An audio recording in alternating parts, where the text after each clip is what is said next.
entry in Guilty Gear. In this game, they're much more of like a heavy control character, very neutral control. You can play them in kind of a rushdown mix-up style, but what I feel like they really excel is playing that fireball game and that far footsies game to control the space, which is very good against a character like Potemkin, but starting off the bat, Ronan Healy with the Potemkin Buster. Oh, and another follow-up here, 6K. What are we going to OTG with? Goes for the walk forward. Slide hit connects again, and it actually sticks him to the wall. A rare situation. You do not see it very often, but slide hit can push you to the wall. It does do damage. Yeah, and that was a clean, quick first round, too, for Ronan as well. Dashed up. Good block string. Love the jump out of that, but there's the 6P. Very smart from Ronan Healy. Yeah, immediately canceling the 6P into the Heat Knuckle, and there's the Pop Buster in the corner. Deathheaven is just getting scooped right now. Has the meter as well. Decides not to spend it, but there's a burst.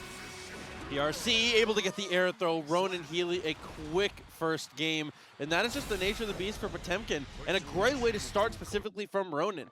I love to say for Potemkin players, if you're going to go in and you're going to play this character in the first game, I think you either need to lean command grab heavy or lean anti-jump heavy, because you need to get your opponent thinking about one of those two things very early on to be successful as a grappler, right? Yeah, absolutely. And on the flip side there, Deathheaven really needs to utilize those fireballs in a much smarter fashion. I mean, they're trying to throw them out, but you cannot be throwing them out at close range or you're just going to get beat out by slide head. They take some startup. Yes. Also, maybe just throwing in some air fireballs as well to give you the option. Oh, immediately Deathheaven's going to swap back to their character. I mean, this is what we know Deathheaven 4 is the Axel, and a significantly better matchup against Potemkin, I would say. Absolutely, but Ronan already starting strong right off the bat. Look at that health bar. It is just gone. 2K2D, though, to get off me. Back at this full screen range. Delayed cherry bomb, very smart. Continuing to harass here with the JS, my beloved.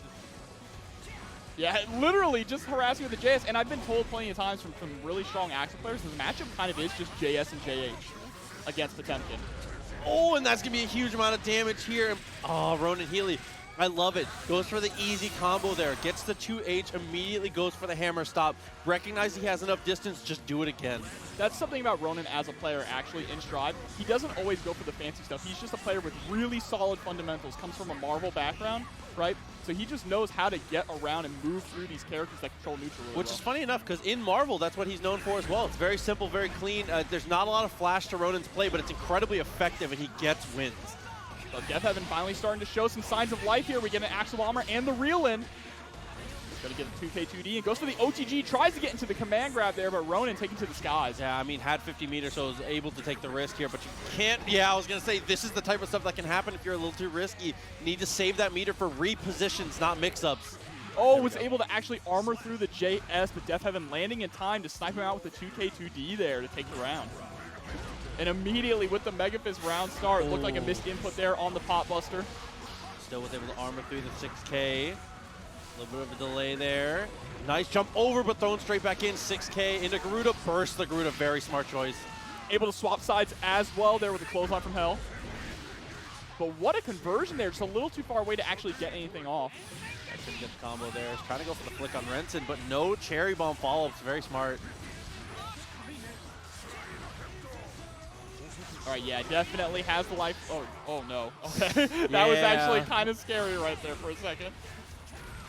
Oh, and there's a command throw again, but super heavyweight. You have to alter your combo.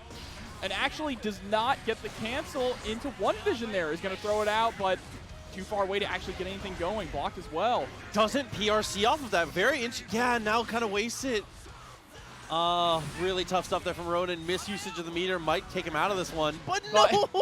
It just takes one clean Mega Fist plays forward, and Ronan Healy going up 2-0 right now over Deathheaven. One thing I want to see from Ronan is if he has 50 meter, I want to see him jump and then just jump again. People underestimate how strong it is to just go for that second jump sometimes, because Axel doesn't have a lot to actually mix you from that position. The best he can do is 2S, and if you FD it, it's going to push you back way, way less. So a lot of the times, especially if you have meter to threaten certain options from above him, it's not a bad idea to just jump twice. Even if he just holds the dash macro and runs underneath you, the situation didn't become negative for you, and you can kind of just do it again.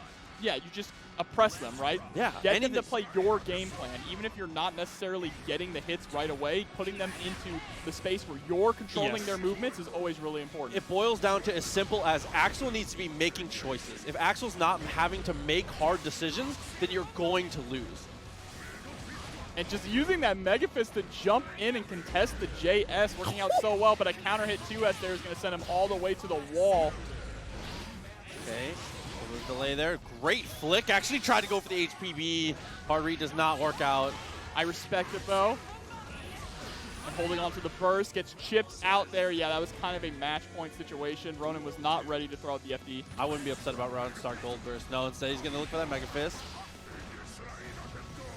Death Heaven starting to adjust really well here now, utilizing that 5P much more effectively.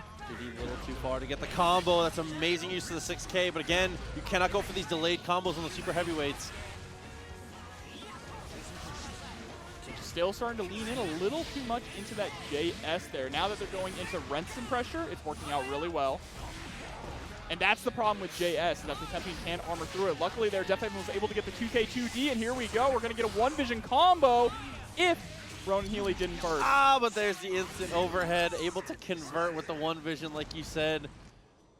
Ronan, there's just a lot of situations where it's like, I'd like to see Ronan take a little more of a risk. If you jump over the first, if he goes Renson and you jump it, you might as well just jump again. Worst case, he goes for pull-in. You're already jumped over it. If he doesn't go for anything else, it's that same situation where his best option is 2S. If you're holding FD, it's not too much of a threat to you. Well, I want to see Ronan take a little more risk. That's the thing about the grappler-zoner matchup, right? The classic archetype matchup in every fighting game. The zoner is forced to take risks. Yeah, absolutely. It's all about just taking those big risks to get in. And luckily, Potemkin only has to guess right a couple times, whereas Axel needs to guess right hundreds of times, it feels like, in the matchup. I was going to say, yeah. We always say that Axel is a relatively low damage character per touch.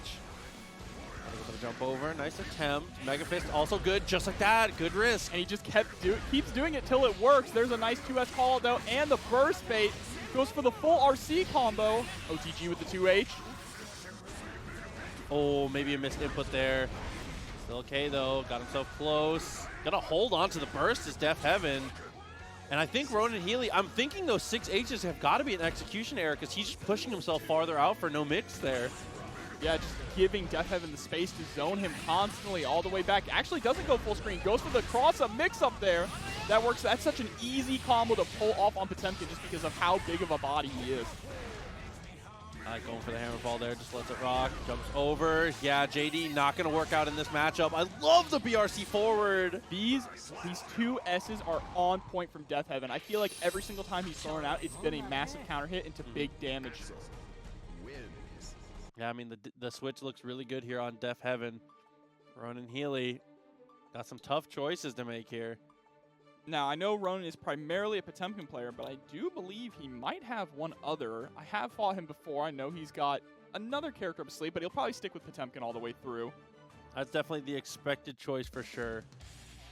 And it is going to be okay. Absolutely, and we're going into our game 5. You think of the same character as me? What's the other one? I think, for some reason, I think Anji. I've played as Anji before. Yeah, so he does have an yeah. Anji. I was making sure we were thinking of the same character. Yeah. But no, this is the expected pick. This is Ronan Healy's favorite character and best character for sure. And that counter hit JS beating out the slide in. Now that's kind of tragic there. There's the 2K2D punish on the hammerfall. I wouldn't mind seeing him go for hammerfall in and then just burst the punish you know is coming. It closes so much gap, it pushes him so far away. It actually is an amazing way to win a lot of the screen. But they're using that Kara Mega Fist actually there to jump all the way in to punish. What a block burst. They're going to send him nearly full screen. Clothesline from Hell to change positions, and that's going to be round over here. Yeah, I mean, just Death Heaven went 2K nothing and baited that burst out. That was another type of one vision, we'll call it. Good Lord. Really solid prediction there. I mean, what does he have to lose anyway? Yeah, worst case, you're still cornered, right? That's pretty much Axel's home. I feel like Axel players are mostly comfortable there in the corner, but there's the run up into the rainwater. JS counter hit going to allow him to pick up with that 2H. And there's yet another clothesline into a one vision combo. This is going to get a wall break as well. Almost push it through. 50 meter available. Ronan for the double jump. Nice attempt, but he missed his he missed the dash cancel. And one more clothesline from Hell is going to take it for Death Heaven. 3-2 over Ronan Healy. First game 5 of the night. Our very first match. Yeah. It was a bad matchup, bro. Don't worry about it. See how May is able to do against Leo, though. It's a matchup you don't see as often because, like we've been saying, Mei has been a character that has been really not necessarily underperforming, just underselected recently. Yes, absolutely. She's kind of fallen off just in the sense that people are picking up characters that they feel do things a little bit better than her or just a little bit stronger or more fun to play because she is incredibly straightforward and simple. Absolutely. Crucian Gaming coming through 3 months. Let's rock indeed. Appreciate you a lot. Thank you for coming through. So far, though, Nam playing the spacing game really well. I love the wake-up BRC backdash. Yeah, the wake-up BRC backdash honestly covers everything. And if he was going to, if Weeb was going to whiff anything, just immediately gets controlled in that situation. Amazing stuff from Nam here. But a counter hit to 2D into a nice little conversion here. Pushing all the way to the corner, and there's the parry, but just says, I'm going to throw out a dolphin. Hold on a little bit. Oh my god, the spacing to stay away from that fireball. There's the DP, gets crossed up as well, caught from the overhead, but a little too far away for the back turn S to actually connect. And there's yet another dolphin just stuffing Weeb's approach here. It's working out really well for Nam.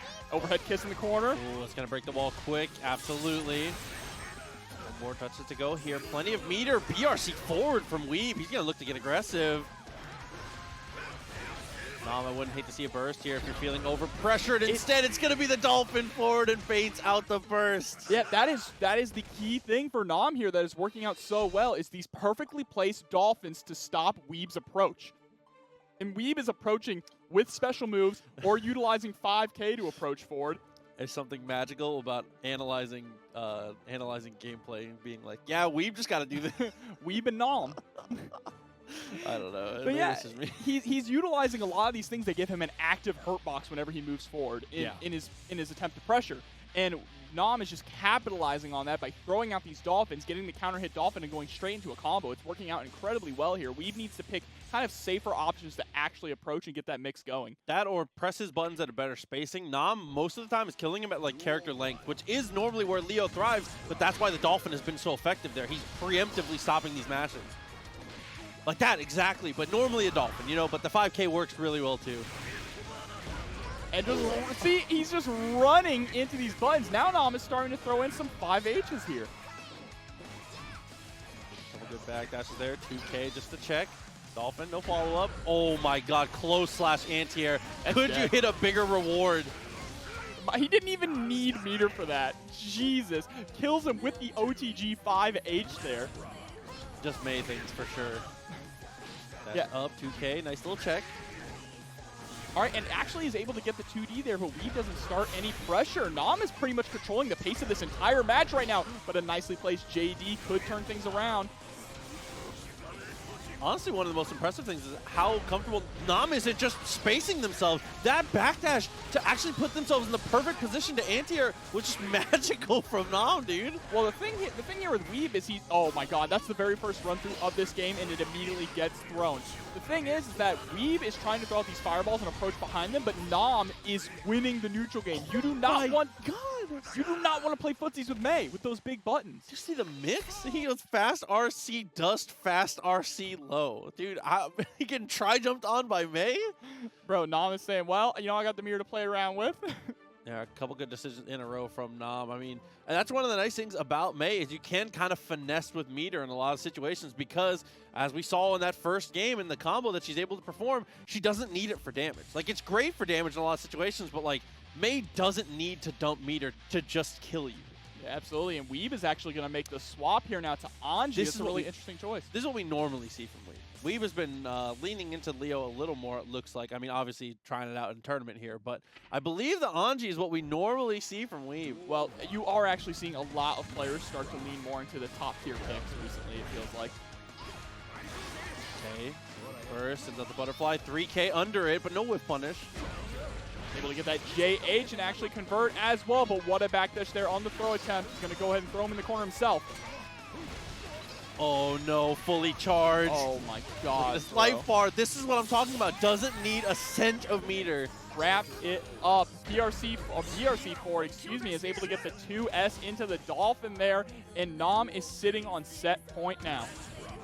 threatening a 3-0 here. Immediately runs up with the 2K and goes straight into the seal. I love that check though from Weeb. Dashed over, able to get himself back to a better position, but there's the air throw on the attempt at the anti-air. And I love the OTG there immediately into Dolphin to make sure that the pace stays high. Keep Weeb on his toes. Oh, Raw Fujin doesn't get the full amount of damage though, has to RC forward and looks for the tick throw. She's just able to evade it. Oh my god, the run up 3K right underneath the butterfly. Okay, Very Nom. quickly how much, because Zato's one of those characters where he can make you look like you don't know the matchup in the slightest very quickly if you let him get ahead. One thing that's really important, specifically in the character matchup that Pugs needs to be aware of, is Green Duck is the kind of player who, similar to MFCR, will just let DPs rip with no abandon. They're just totally willing to do it until you force them not to. Okay, 5D with the drills, go for the burst, breaks out of pressure. Oh, Pugs kind of corners himself there though. All right, yep, putting right back into the corner though. 5D gonna get this wall break. Not quite enough to kill. One more touch is going to do here. You're going to have to expect Pierce. No, actually doesn't go for Pierce. Just backdash 5P. T-Rex, shut up. Stupid. All right, at the start here, Green Duck being a lot more patient, but that's going to allow Pugs to get the upper hand starting off. You see him trying to get rid of Little Eddie there. Almost on the dash up 5K. That was a nice attempt. And that away with the drills. Anti-aired the Panda Bringer with it. Yeah, this is the important thing about this matchup for Soul. It can be pretty difficult for Soul. So Soul, I know people don't like to hear that he can struggle sometimes, but he can struggle. Oh my god, just run up VP. He can actually struggle against people who are really proficient at zoning, right? He has to get in. He has the tools, but if you know how to contest them, you can poke him out of him early on. That's kind of his weakness. Just like that, being able to stop the pressure too, go straight in with the drunkard immediately when they see Gunflame. Gets the side swap as well. There's the YRC, really great choice. Able to catch the backdash with the 5K. And Green Duck gonna take a round as well. All right, so with the rounds even here, Green Duck have to look for another home run. I mean, all that started off a run-up DP. So see if Green Duck can find that kind of opening again. Has burst available. Yeah, Zato's one of those heavy momentum-based characters. Once the pendulum starts to swing in his favor, it's really difficult to stop the ball from rolling. But you see Green Duck is being stuck at this full screen range. He finally is able to jab out Little Eddie, but just runs right into a 6P. RC as well to keep the pressure going. Little Eddie is back here, and now we are locked down in the corner. There's a 5D. Green Duck bursts and gets baited. Yeah, that's a great situation there from Pugs to set it up to get the perfect. Man, and that has just been it for Pugs on the offense. Pugs hasn't had to show any of these crazy, like, layer 5. He has just been pressing 5D and is working miracles. Yeah, exactly. I mean, it's also really scary to block high against Zato. Anytime he hits you low, you're absolutely gone. So everyone is holding down back in the corner. But being able to keep it in the back of your mind, you have to know the 5D is coming. You have to be able to react to it. And that is easier said than done. But that's why I'm on the commentary table and not playing. Yeah, I was going to say I don't have the reactions for that. My eyeballs just, they check out. So we'll see if Pugs can continue the dominance here, or if Green Duck can bring themselves back into it. Pugs, honestly, it feels like Pugs' offense has just been it. The one time he got put on defense, he almost immediately lost the round. He just needs to keep up this relentless pressure as much as possible. Yeah, and you see he wants to keep that pressure as well. The very first time he gets hit by 5K, he immediately bursts, and now he has Green duck locked down here in the corner. And that's going to be forced to burst. Uses the invite hell just to space themselves out. RC, that is how important it is to keep a block string going. Love to see that from all Zato players. Yep, and break the wall. Green Duck really can just not figure out how to approach right now. That really seems to be the main issue. He's just kind of running forward and hoping he gets his chance just like that. We're not seeing really any air approaches. We're not seeing any ground Vipers. Oh my god, that BRC was so sick. Being able to cancel out and save themselves, but there's the DP, and there's the fully charged dust. It should not be enough to kill. I mean, Zato is kind of a squishy boy, but he is going to get the hard knockdown here. Run up into Wild Throw. My heart knew it. That's a Green Duck round. I have been, that has happened to me hundreds of times against Green Duck. I say between this and the other Guilty Gears, maybe thousands. Yes, actually. Oh my god, nice connection there from Green Duck. Goes for the Fafnir. And look at this, just pressing /. He's playing Season 1 Soul right now. I mean, Pugs just hasn't had anything to deal with it here. Pugs' offense has been smothering, but on defense, he has been struggling. I like this from Green Duck. Might as well continue, but that's a huge whiff and an amazing burst bait. And gonna tie it up here, 1-1. Green Duck is starting to really adjust. Look at that round. That was so dominating there for Green Duck. Really keeping Pugs locked down in the corner with the far slash, making him really afraid of the heavy slash counter hit. That's the main thing about it, right? Yeah, that, and you have to be careful when you're pressuring, and Green Duck has done a much better job in that last game, specifically of 6Ps in this game, if you did not know, are shotguns. They're incredible at just blasting out other options. If you can space yourself out to make an opponent whiff a 6P or just kind of catch them early in the animation of the 6P in your pressure, you can do great things. And that is exactly what Green Duck did there. Pugs got away with like 6 to 7 6Ps in that first game, and it helped him relieve pressure when he didn't have Eddie. Green Duck, the second he started answering it, we started to see him win these rounds. But what a side swap there from Pugs. I don't know if that was intentional. If it was absolutely sick, though. But now Green Duck here is locked down in the corner. There's the command grab, going to build back that Eddie gauge. Wake up DP, and that's what I'm saying. Green Duck is the kind of player who is not afraid to do that unless you force him not to. Going to force the burst there out of Pugs. RC's Whoa! forward! That was an incredible decision! Okay, if he actually would have picked up with the 5K, I would have lost my mind. But it was really close. Okay. Oh, love that. Good 2P there, trying to chase him down with the JH. Force the burst as well. Green Duck believes he can take this round, but gets fully charged dust as well. Keeping it nice and sweet and short there for Pugs. Yeah, ended immediately. Very smart stuff. Okay. Good conversion into the wild throw. That basic reset. Sometimes it's the best one. What happened to his health bar? That one little mix-up did over 50%. Soul took it. 5K again, nice delay. Pugs called out Eddie, but has to cancel it. What a BRC drift forward there. All right, Green Duck. That was a really smart decision there. Going for the BRC drift forward, which slowed down Pugs trying to go for the overhead mix-up. Able to just snipe him out of the air with the 5K and take the round. Okay. This time. Double pierce into the frog. OTGs with the 2S. Very smart. A lot of damage down. Pugs really trying to take this one. 50 meter already built up. Able to find the connection, but can't get the kill from it. All right, yep. Jumping in and blocking. And there is a perfectly placed Night Raid Vortex, but drops the close slash conversion. Oh, had an opportunity to steal his soul there. Oppose comes through. Does not connect, though. He's going to chuck the sword to get his Eddie back. Very smart. And now Gold Burst there from Green Duck, able to actually get a raw Vortex. He's holding on to his meter. Should have RC'd after that 5K. That was so unfortunate. He has another bar, though. He has another bar. 5K. He can RC. Drift up, and he's going to change sides to make sure he can get the wall break as well. No, he drops the conversion. But the air throw. All right, Green Duck going up 2-1 in a little bit of a scrambly end there. It was messy, but it worked out. But that's one of the beauties of these situations, though, is as the Soul player, even if it turns into kind of like a spaghetti fest scramble, that's still all according to plan. If it's Zato versus Soul in the scramble, who are you betting on? Exactly. Like so even if your well-oiled machine of a plan goes wrong, Soul players just go, yeah, that could be worse. I still get to brawl with this character, so yeah, no big deal. But I see people talking about Green Duck in the chat. One thing I also want you to know about this guy, this player, he has been playing Soul since Exert, and he is one of the few Souls who legitimately will use Dragon Install nearly every single set. He's a gamer for sure. He is a gamer. He's definitely a gamer. Oh my god, 2-1. Green Duck trying to put Pugs into the losers bracket a little earlier than they would like. Double pierce hits again. Same exact sequence as last game. Gets hit yet again, though, from the overhead. Not watching their dome here, going to get sent through the wall. That is a positive bonus for Pugs, but counter hit 6S is going to force the burst out. And oh my god. He converts. Yeah, he converts, and that is a thing that was in the most recent patch of Strive, is that... No, I think he maybe forgot. He's going to break the wall, though. It's still okay. Positive bonus. Yeah, nice OS. Oh, the trade there. That was one hell of a clash. There's the YRC, though. Pugs trying to fight his way out of the corner, and he's going to get a big pickup here. Tries to bait out the burst. He was waiting for the burst so hard. YRC into the wild throw. Green Duck on the dash up.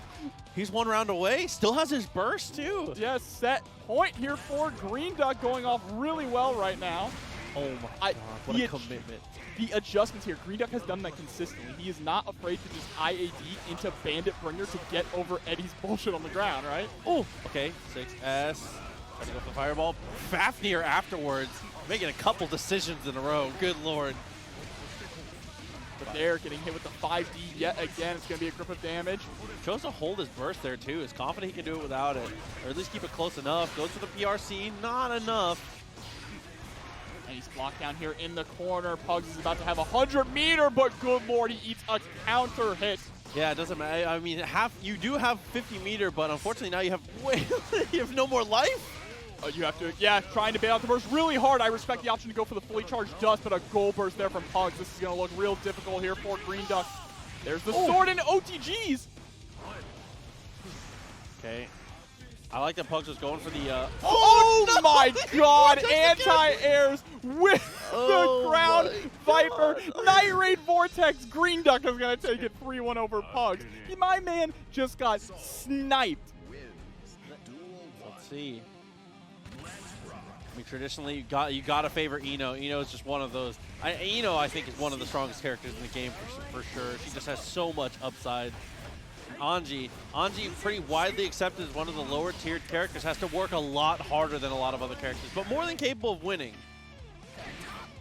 Oh, okay. And this can be really difficult here for Anji. A lot of people will put Anji at bottom 2 on the tier list. Like, it just in general, Ino is a mixed-up monster here. Anji has to really try and control neutral and pick where his spins are going to be placed. There's a really great anti-air. That's to get things started. But one thing that Anji does have is it is damage. That burst damage that Anji has can allow him to really rob people in some matchups. Okay, 2P, trying to go for the 6H, throws the fan, steals the turn, but able to escape. Kurenai, yeah, forces the burst out. Psycho Crusher able to actually pick up as well. Just a little too early, misses their meaty there. Ooh, that was a really nice cross-up attempt that didn't work out, but I mean, the idea was there. And snipes him with the JH. And also Kurenai, that's a pretty powerful name. With the blue Ino? Kurenai, if you're in the chat, are you an ex-Japan fan? Hello. 6H, a little too far. Oh no, corners himself. What a conversion there. Wow, that was a cross-up JH there as well. Goes for the raw overhead, gonna get punished, absolutely. Had the meter though. Had meter, yeah. HCL spins through it, tries to go for the throw, but reacts and hover dashes again. Yeah, that's one of the problems in this matchup is Ino always goes airborne. She is the most airborne character in the entire game that trying to throw punish her in a lot of those situations can be pretty difficult. And Kurenai is going to take game 1 here. Yeah, it's really unfortunate because it's one of those things where it feels right to throw because a lot of the times it is your fastest option to get the punish. But sometimes Anji has to, even if he spins through something, he's like, aha, I'm a genius. But like sometimes just getting advantage is all you're going to get. It's not always going to be a hit, which is the toughest sell of this matchup for sure. And that's one of the bad things about Anji is how situational his spin really is, right? It really if you compare him to how he used to be in XX or Plus R, it's just not nearly the same at all. And his spin only really works well in certain matchups. Yeah, agreed for sure. I mean, a lot of characters can react to it with really, really like tough things. I mean, like you saw Ino react and just hover dash. All right, there's the nice throw, and that's another thing that can happen too. If you just spin in neutral, you're going to get tossed to the corner there. It's going to force Shen to go ahead and throw his burst. Ooh, the butterfly and the anti-air had an opportunity to combo actually, but looked for the mix-up instead. Tried to go for the jump over cross-up again. I was paying for it dearly. Max meter here for Kurenai. Expected command throw. Hasn't even looked for it yet. Oh, the empty low there is out, spending the meter at all, holding on to it, but there's the Fortismo to break the wall, not quite enough to kill. A little bit too much scaling on that 2K combo. Oh, anti-air too far. HCL, good just block, and there's 6P, one of the better ones in the game for sure. Oh, wow. Okay. All right, Anji needs buffs. Oh my god. Yo, this character's garbage, bro. That was from so far. Yeah, there's the counter hit JH as well. Blue beat combo. Just getting caught low as well, but a counter hit Fujin, and all he gets off of it is the fan. He's going to get a reset, though, by tossing into the corner. Nice YRC.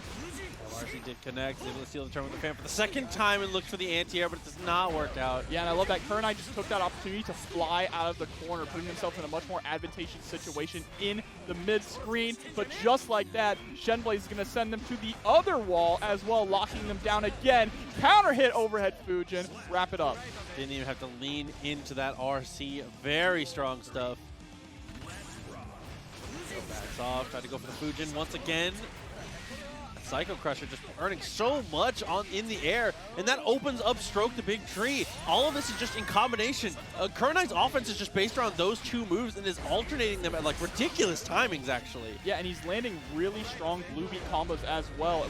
Wow, hitting that from the tip there, the footsies game here with Ino. But yeah, those blue beat combos are really important to know because they have much different scaling than regular beat combos in the sense that they do way more damage, right? Yeah. Anti-air, nice conversion. 50 meter available still. Backdash is actually off the positive situation. Yeah, immediately goes airborne too after getting spinned into. All right, Shenblaze finally starting to get something going. Going to get a hard knockdown here, straight into the butterfly. Going for the mix-up, a little too far away to actually get the throw. Nice block on the overhead. The up back was amazing. And that drop combo there is keeping Shenblaze alive. But doesn't get very much damage off of that touch. Had a huge counter hit, but really doesn't get rewarded for it. Tries to have a 6H. There's the backdash. The 2S beats out the Stroke the Big Tree. Shenblaze able to take that game by the hairs on his chin. Dude, so smart. It's so important against Ino. If you're going to backdash and then press a button, you either need to press an anti-air or something that with 100% certainty, Stroke cannot low profile. It has to be one of the two. So very smart decision to go for the low option at that point, especially when it's a situation where all Kurenai needs is to be plus once to be able to open up to win the game. You know that blocking Stroke is like a win condition at that point. I love how you said you have to pick something that anti-airs or will hit Stroke low profiling. If you're Soul, you just backdash and hit 2D. It does both. Relax. I mean, true, but relax. Okay, so evened it up here. I was feeling very Kurenai favorite. Shenblaze kind of snuck up on this one. Yeah, already really competitive matches so far tonight at TNS. Off to a great start here. Shenblaze. Oh my god. And it gets the overhead afterwards. It's such a nasty mix-up when you have to block that anti-air. Yeah, I like that. Running him all the way into the corner there on Oki as well. But here we go. Kurenai fighting their way out. Counter hit JS, able to actually bait out the DP as well. Ooh, got the air-to-air for the second time. A lot of meter available here for Shenblaze. I love that, using the dive there to punish. Oh, spins the YRC. Not an interaction you see very often. But it is one of the best interactions there for Anji. Has 100 meter and actually doesn't spend it to keep themselves safe, but is going to take the round here. That is a really interesting decision here from Shenblaze. They're not spending their meter to keep themselves safe after the overhead Fujin is blocked. Maybe they're just not as afraid of it, though. Which is weird, because getting knocked down as Ino, that's like the whole matchup. But goes for it again with no meter. Able to spin through the 6H there this time. Shenblaze is starting to up the pace a lot, and it's looking really good on him. And that's what you need to do. You have to smother Ino. You cannot allow her to get her mix going, right? So this is a really good adjustment here from Shenblaze. But right now, lockdown into the corner. Missed 6P there is going to allow Shenblaze to get the back throw, forcing the burst here out of Kurenai. Oh, mix-up time. Overhead is blocked. Straight for the low. Fans to steal the turn. It's another Fujin. Goes for a cheeky little mix-up there with the PRC drift forward. Oh, try to go for the instant overhead again. Wants to take the round, does not want to let this go the distance here. Shenblaze trying to get ahead in this set, but there's the overhead. Yeah, off of a perfectly 6P there, able to actually take the round.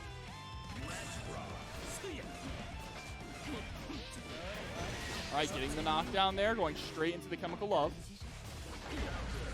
Oh, map trains on the S, very smart.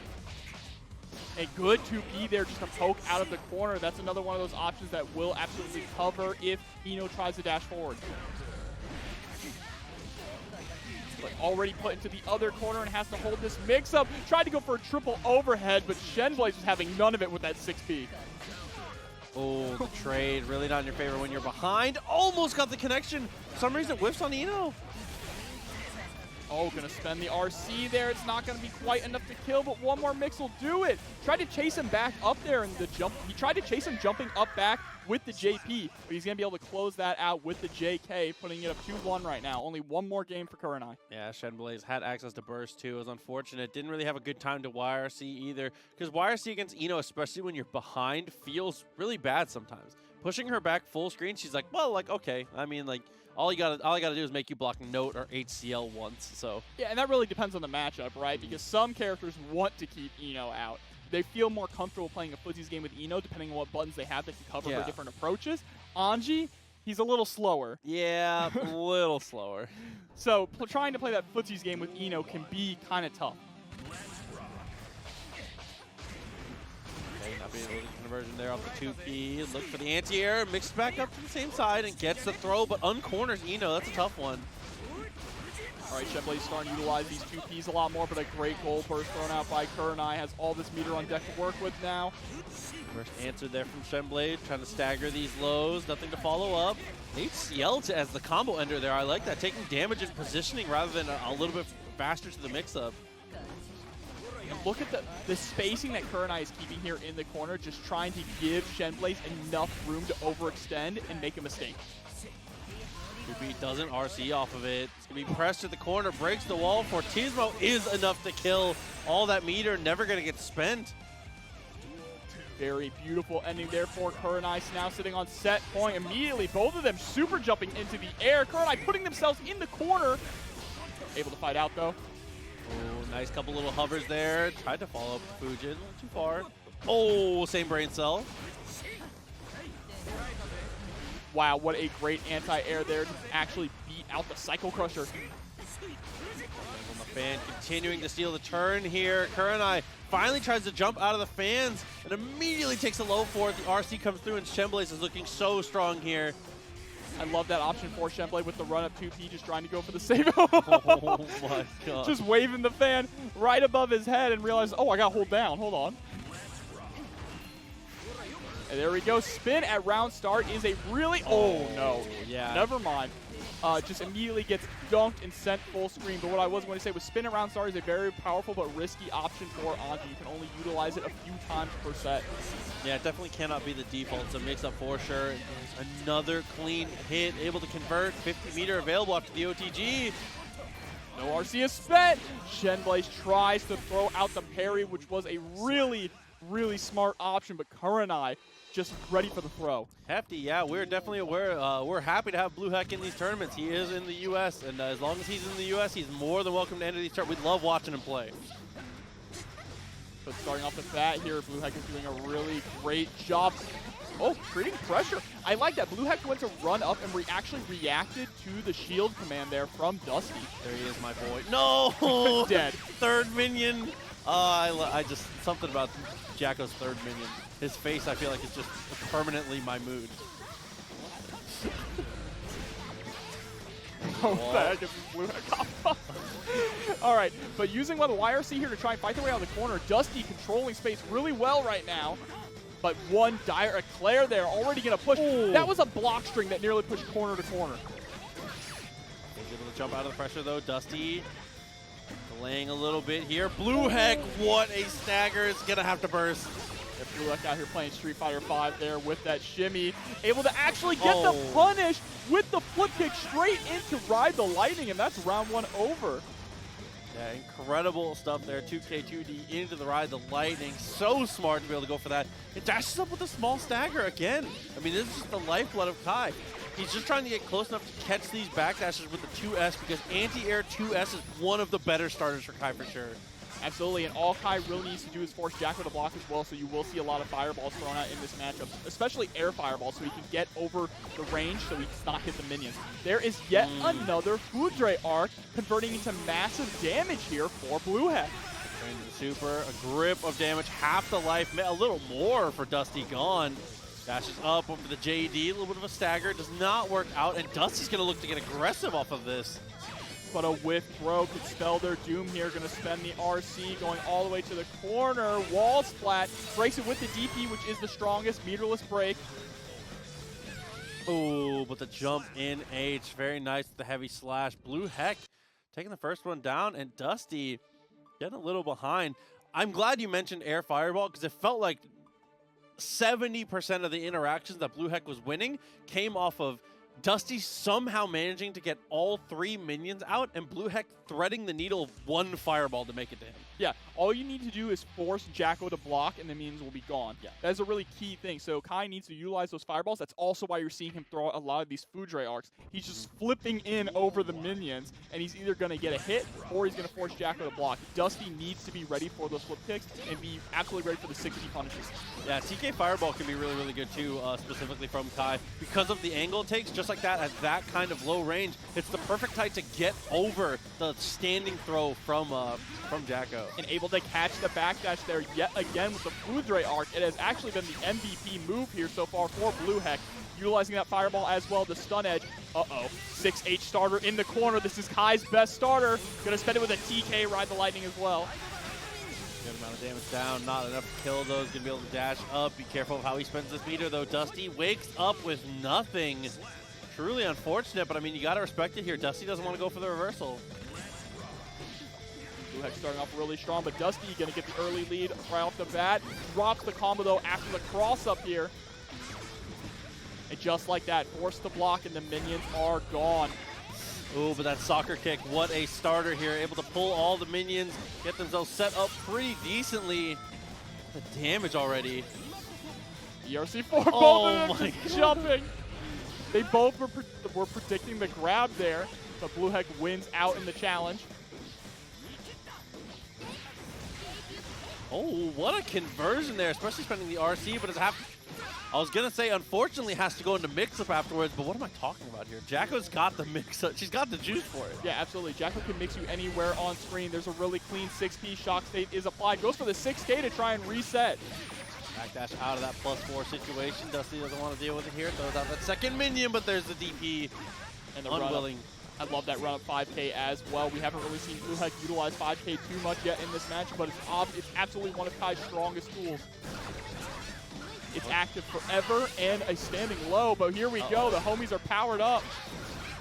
Taking the pressure here is just trying to push the minions closer and closer. Look at the damage there on just the block.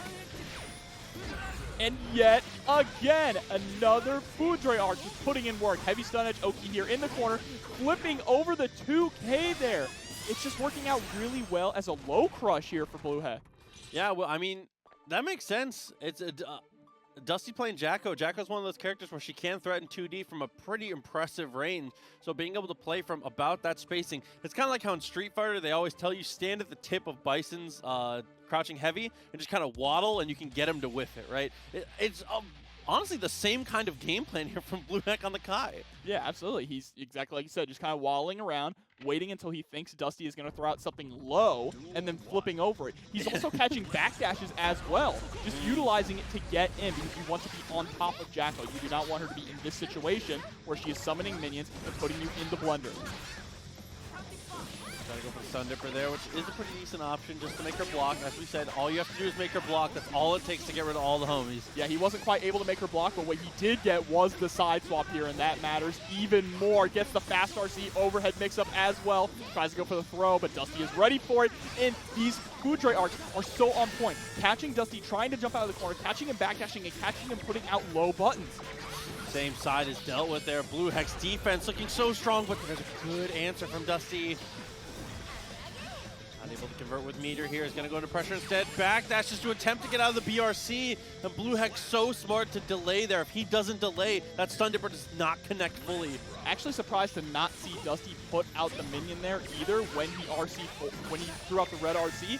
Most likely though because he didn't really have too much minion gauge left. It wouldn't have been able to get much going. He would have only been able to have one minion out at the time. There we go. Has 2 homies out. Gets the throw as well. We're going to see a third. Oh no, it's immediately answered as soon as he tries to pull it there. YRC comes through, backdashes the throw attempt, but a little bit of a missed input there. On the 5D from full screen, and there's another 6H starter. Look at the damage. Keeps the corner as well, too. It just DPs out of it. You don't have to hold a mix-up if you just DP out of it. Oh, tried to run away afterwards. Was kind of aware. Oh, but there's the stun dipper to slide in. All he really needed was chip at that point, and Blue Hex still having burst available too. It's worth the risk to go for that slide. A bunch recently, and I'll just say it up front. This is my pick personally for best character in the game. Executionally a little bit challenging, but man, the reward for this character is just unbelievably high and just invalidates so many different pressure tools from other certain characters if they can get set up. Like, that burst is a huge win for KudoGio. Already able to set up, but there's the DP. The main thing about Happy Chaos, especially since Happy Chaos has been kind of a hot topic recently, is that this character has absolutely no defense. But the thing is, when they get you full screen and they're throwing out curse and shooting their gun, it is so frustrating to deal with that you're going to make mistakes. The only way to get through it is to play incredibly patiently, and who paid $60 to sit full screen and block? Yeah, okay? I mean, the best way to do it is to dash forward, FD, patiently get across the screen. When you get there, you get one shot, and then Happy Chaos is going to escape. So here, MFCR was able to close the gap, but unfortunately gets thrown, and now square zero. Yeah, the key here is you pretty much just have to FD, and you have to wait.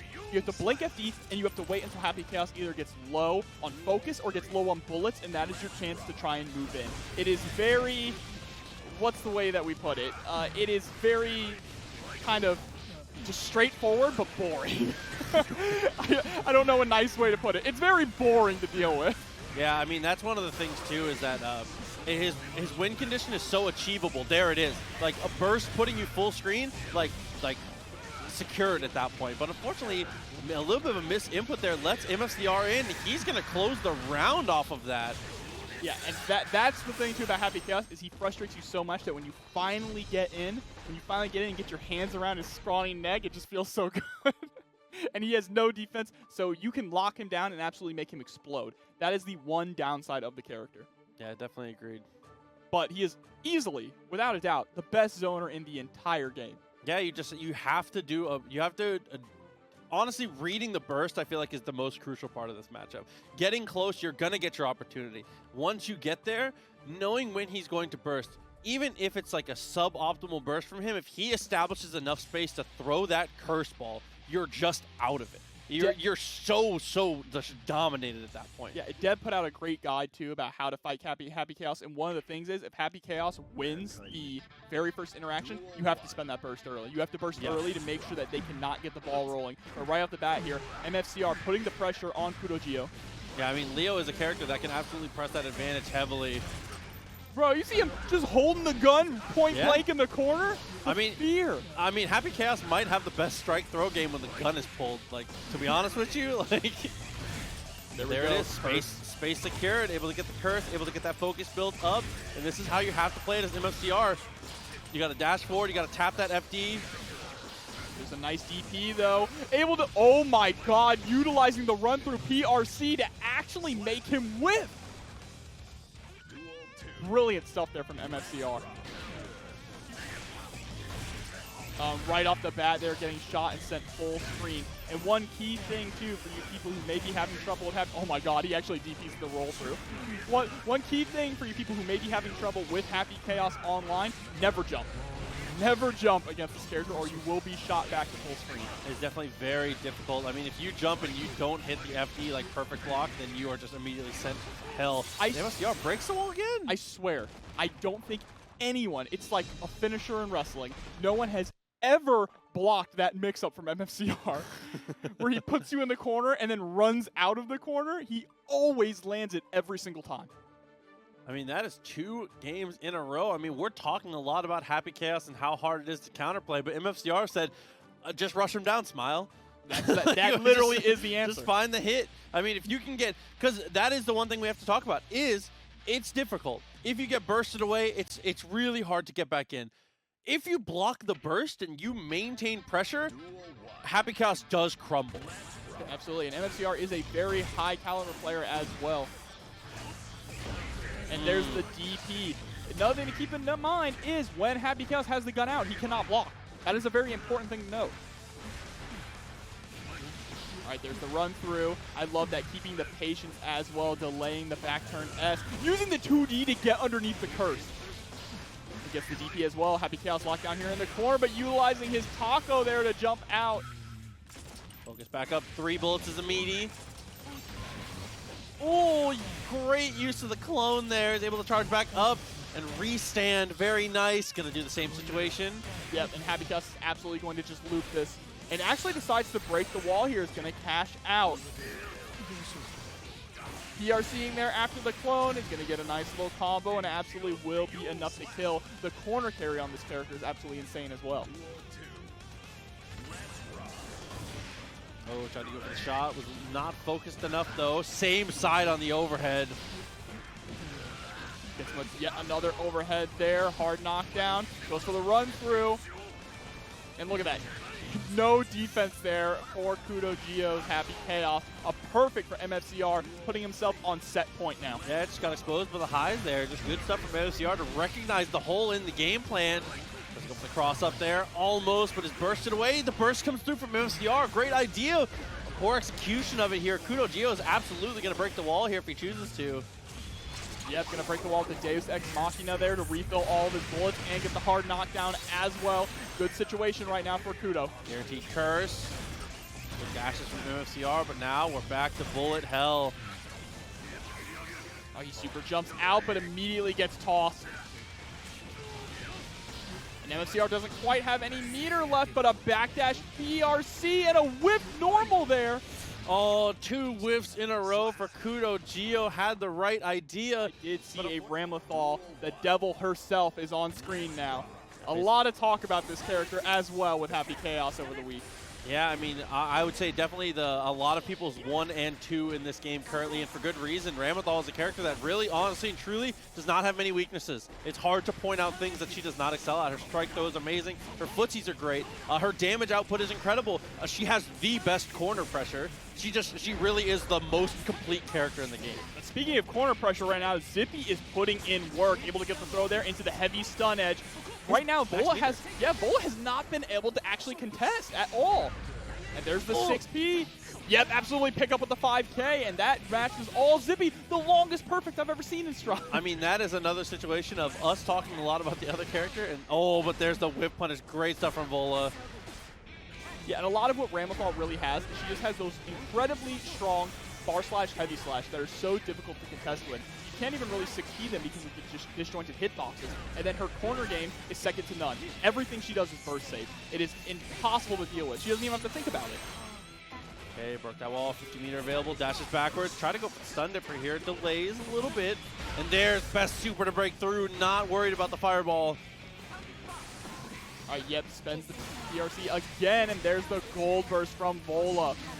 And that move right there, when you have meter, it is a, okay, I win neutral, 100% of the time. You're forced to block it. It is so plus after they RC, and then you have to hold the next mix-up or the pressure that's coming from Ram. That's one of the other things that makes her just so incredibly strong, is when she has access to 50 meter, it's kind of like Exert Kai. Lol, swoogity swoogity, I control neutral, right? With the YRC stun edge. Okay, over, nice use of the 6P there, able to break out of that pressure. A little bit of staggers here. Loving what I'm seeing so far from Zippy, but not able to convert into major damage yet so far in this round, but there's a great start. Picking up with the 5K as well, straight into the DP combo. And that's a really important to note combo because he would not have been able to combo after the DP unless they were in shock state. So he was fully aware of that and was able to adjust his combo. 2K2D wanted to go for the extra damage in the shock state instead of going for the heavy fireball Oki. Gotta be careful about how you throw fireballs. Instead, it's just gonna be the I thought WrestleMania was yesterday. Yeah, bro, I was about to call the people's elbow. Not the people's elbow coming through. Good lord. Sorry, I stole your joke, Jobber. I know, unbelievable, my bad. bro. Don't worry, guys. We'll put Proxy in a Stone Cold outfit one of these days on stream. Oh my God. When the glass shatters, brother. You know, I was moving like a 5 foot by 3 foot piece of glass today too. We really could have done it. Our own sound effect. Production looking at me like, please don't cover the studio with glass. All right, here we go. All right, guys, jumping into game 2 here. Right off the bat, though, Vola starting off aggressive. Zippy answering with a DP to get the pendulum swinging into their favor. I actually think that stun dipper wasn't going to combo. That was a very, very close one for sure, but Vola chooses to use the burst. I love that, just poking with the stun edge. Actually able to get a counter hit far slash as well, converts into the stun dipper. And this is a pretty kind of a rerun of what we saw last time. Zippy is doing a really good job of just locking down Vola in the corner, just keeping them in jail here. Yeah, and even as Kai, rare footage of a character just dominating Ram and footsies. That's where she like thrives the hard. I mean, she is a jack of all for sure, but she is a master of the footsies game. And Zippy is handling things at this like character and a half length. All right, Vola trying to fight their way out, but a counter hit 6H is going to be massive damage here. Enter with the DP, went for hold on to the meter. I respect the decision there. Please. Instead, they're just going to delay a little bit, tries to go for the backdash here. 2S has been the choice of buttons a lot, but there's 6P straight into the super. What a hit confirm from Zippy. You know Guilty Gear players have that one button hit confirm on lock. Of course. I mean, that's what we've been seeing a lot in KOF recently. One of the things we've been I guess, praising people so much for lately, and getting to see it here a little more in Guilty Gear 2, okay? Yeah, absolutely. And don't forget, guys, check out KOF every Wednesday. Of course. But we're going to have potentially only one more game here. Zippy. Yeah, Zippy's been nasty. Yeah, I've said it a few times already, but just doing such a great job of controlling neutral. Their corner control specifically is the real standout of their gameplay, right? Once they put Vola in the corner, there is no escaping at all. Well, trying to use these delayed Rekkas to buy a little bit more time in these situations. Great air throw. Yeah, that air throw keeping Zippy in the corner, but Zippy is able to actually escape with an IED. Jumps backwards there, trying to delay Rekka into the throw, puts him in the corner, throws the sword, and now pressure's on. 2K2D there, no fear, just trying to fight out. Okay. Block off of that one. PRC forward after the sword throw is able to convert, but not too much damage. Oh, I love the PRC backwards too, and actually gets the whiff punish on the 6P, and that's enough to kill. That's a very nice conversion there from Vola. Yeah, the my RC versus your RC entire game plan of Strive is one of the most interesting parts of this game. I feel like a lot of the time, usually the second one just gets away with more because they have that advantage of seeing what the other person buffered after their RC. Meter available here for Zippy. He's going to spend it right away on the hit. We got breaking the wall as well with the run-up DP. Okay. Rekka whiffs by a lot, actually. Dash up 6 speed, stops all that attempts at pressure. All right, the corner carry here, but unfortunately drops the sword combo, and that is going to be the round there for Zippy. Yeah, 2H was definitely not what you wanted in that combo. An unfortunate drop for sure. Zippy, set point now. Vola got to make this work. One hit Rekka into cancel has not been working out. Zippy has taken pressure back almost every single time. Yeah, one thing we're seeing from Vola here is Vola is throwing out their bursts in a lot of odd places, right? Situations where Zippy's not going to actually convert into a combo, or they're not being pressured in a block string. They're just kind of they're blocking a straight thing and then immediately bursting, and it's kind of a detriment to them so far. Oh, PRC forward, tried to go for the delay, looked for the double jump into the air throw. Vola says I'm out of there. Counter hit 2S there, gonna get the pressure running up as well. Just wants to flush shock state. Nice again. PRC forward. I love that going into the 2P. Keep the pressure going, build up that risk gauge as well. Also, greater risk of a tick throw there. There's the knockdown. Next touch will do it. And utilizing the Foudre arc to stop the attempt at a jump out. Oh, PRC! And yeah, is able to swing the S on the way down. So smart there from Zippy. And yeah, no one cares about our opinions, Proxy. Let's get into the game. I know you can grab it, but I'm playing online. Don't play with me. All right, 2K2D right off the bat. Test your luck. Already starting off strong. Blue Heck already lost 50% of his health, and the burst is gone as well. Okay, puts him all the way to the corner. Spent that RC with something we see every single time from Test Your Luck. Basically, the signature at this point. He just spends all of the meter to get as aggressive as possible, and once he gets to the, like that level 2 blood, starts to try to play these footsies out. But that style might be kind of a styles clash against Blue Heck, who loves to play those footsies, as we've already seen. Yep, there's the YRC immediately into the 5K, get the pressure going. What a just block into a throw punish there from Blue Heck. Absolutely ready for it. I mean, that's one thing that we always see from Nagoriyuki is they always talk about how the people let them get away with a lot of stuff with the character. And Blue Heck, maybe showing off a little bit of that there. And that's what, oh no. I don't think they wanted ZP there. I think they actually wanted a meaty fireball. Didn't want to deal with that last Fukio. Even though the pop was coming, didn't have the meter to block it out, so had to contest. Oh no, you not want to try and challenge Nagoriyuki at round start, and he was able to survive and immediately got counter hit again. But one of the key things in this matchup is actually with punishing Nagoriyuki with Stun Dipper. That is a very strong tool for Kai. That, and for every character in the game, if he does nothing and then Fukio's forward, do not let him have it. You cannot let empty Fukios rock. Oh, tries to run up and go for the throw, but Test Your Luck, so smart, ready for the backdash there. And you see he's doing a lot of Fukio forwards into 2K, just throwing out these really light buttons to try and catch Blue Hex slipping there. Ooh, naturally catches the backdash there on the 5K, but oh my god, is executed immediately on the OTG. Bro, it doesn't even matter. If he gets a 2D, he is chopping your head off with 6-8. No one else gets that much reward off of a 2D. Oh, okay. Oh no. Wins out the footsies and finds the hit again. Fukio's forward, regardless of the blood, didn't care in the slightest, is going to find the wall break here with the super. Yeah, he went Fukio forward and caught Blue Hex backdashing there with the close slash. Blue Hex saw the blood and was expecting a bite, so he was trying to backdash to avoid it. Oh my god. Test Your Luck with the perfect, taking game 1 here. Yeah, the blocked burst, just the insult to injury there. Test Your Luck, closing it out. And 5K Beyblade is just so strong, especially when you get that air-to-air hit with the 5K. Absolutely. I said Goldlewis is going to make that list when people wake up. Goldlewis ain't not in Ram and Happy Chaos tier. He's good. Space Dolls, he you're ain't my like brother. that. He You're ain't my like brother. that, though. Come on. A fellow Goldlewis enjoyer in the chat. That hurted. Duel 1. Game 2 here, Test Your Luck.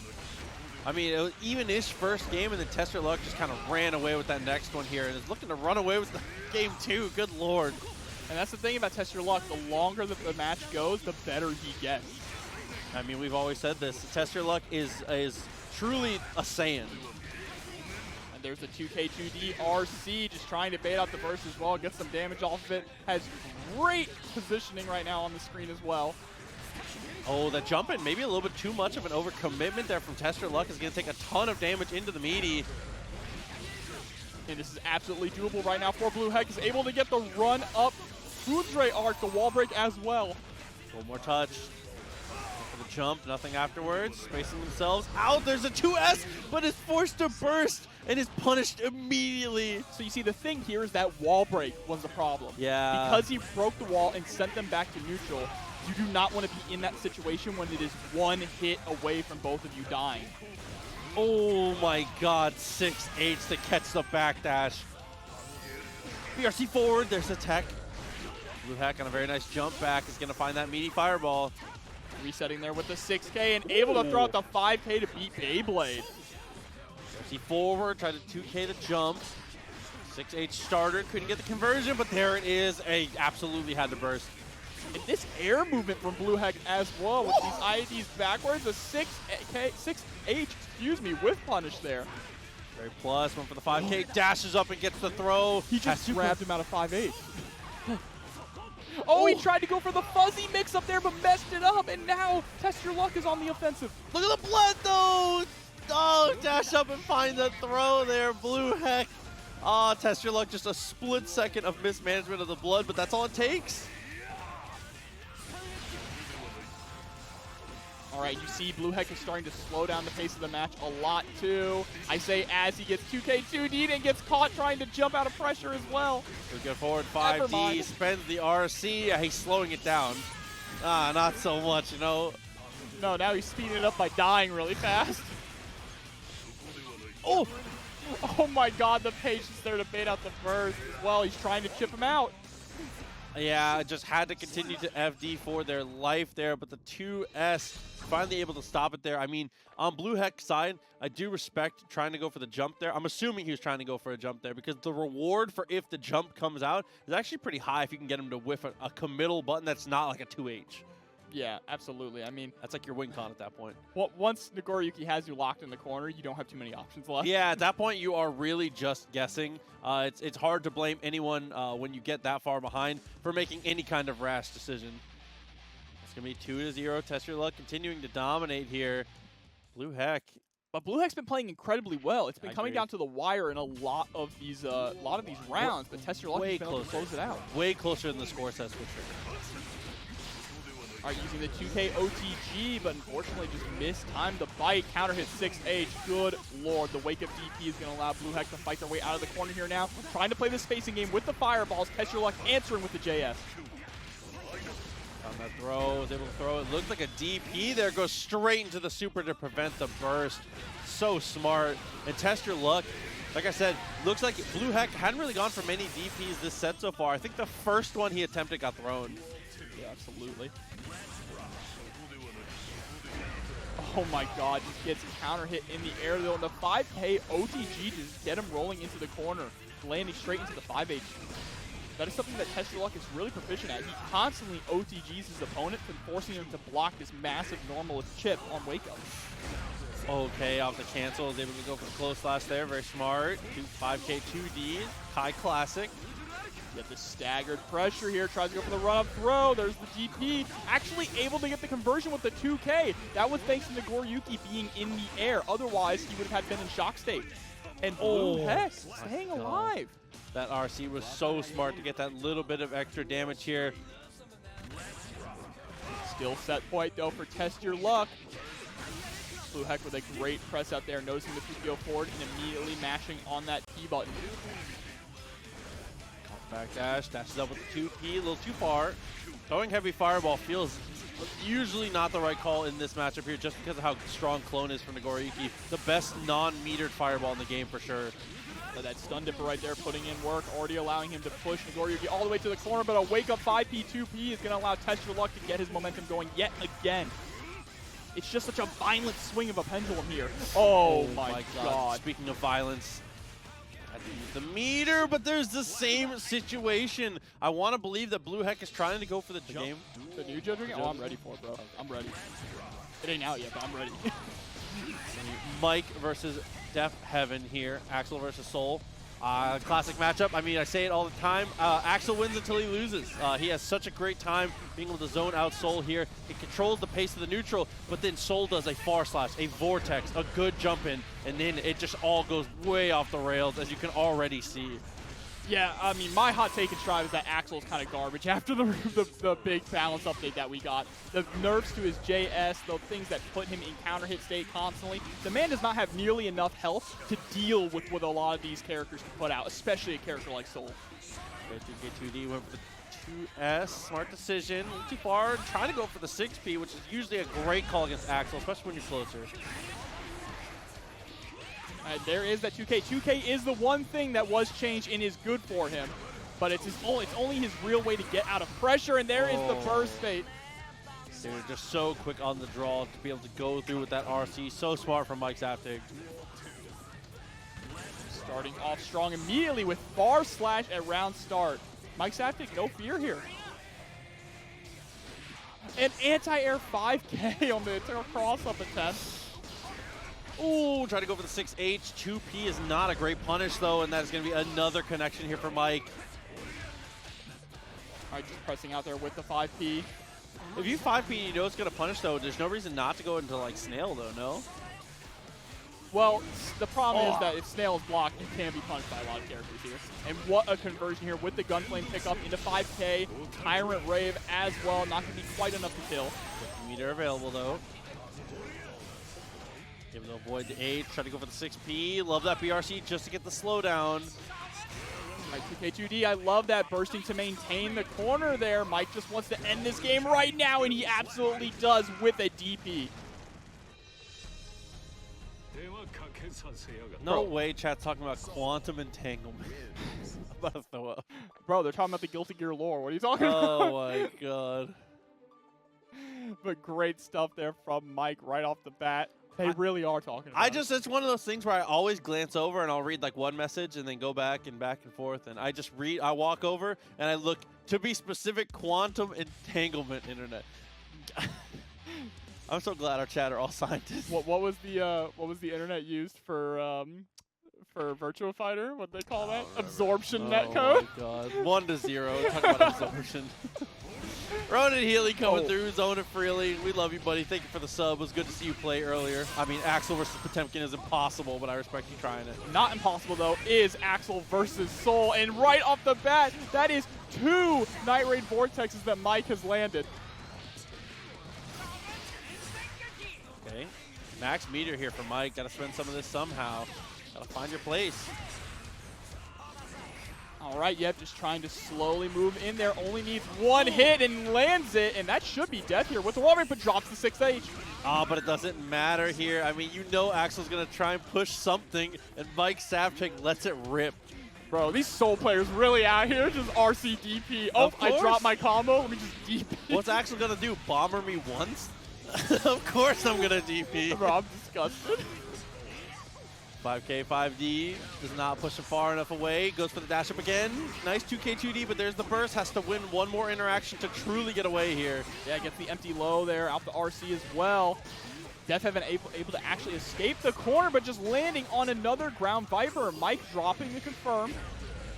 Ooh, actually none of that combo. Those were individual hits here. Mike is just continuing to press. Yeah, Death Heaven was not ready for that counter hit 5H at all. And then a 6P there is going to close it out. Mike going up 2-0 right now, only needs 1 more. Yeah, looking very, very good here against Death Heaven. Got to keep the momentum up. I mean, that is just the Axel versus Soul matchup. Make him block 1 far slash, and then it is absolutely party time. You just got to make it happen. Yeah, it's very difficult. Axel is an incredibly low health character. I believe 4th lowest health in the game, just above Eno, which that's not very great. He has no health. For sure. No health at all. His defense modifier sucks. And going up against a character like Soul, who is consistently Twitter clipping all the characters below him, Yeah. and then he's got such committal buttons and committal options, it can be an absolute nightmare for Axel players. These little micro steps forward, flashing that FD. The FD break so important, as we see so often in every single Guilty Gear game. It took us a while to get FD breaking and how we were going to utilize it in this game down, but there's another anti-air vortex. All right, locked down in the corner with the gun flame, and there's the RC, breaks the wall. No, actually, the 6H whiffs. That's really interesting, just a little bit too high.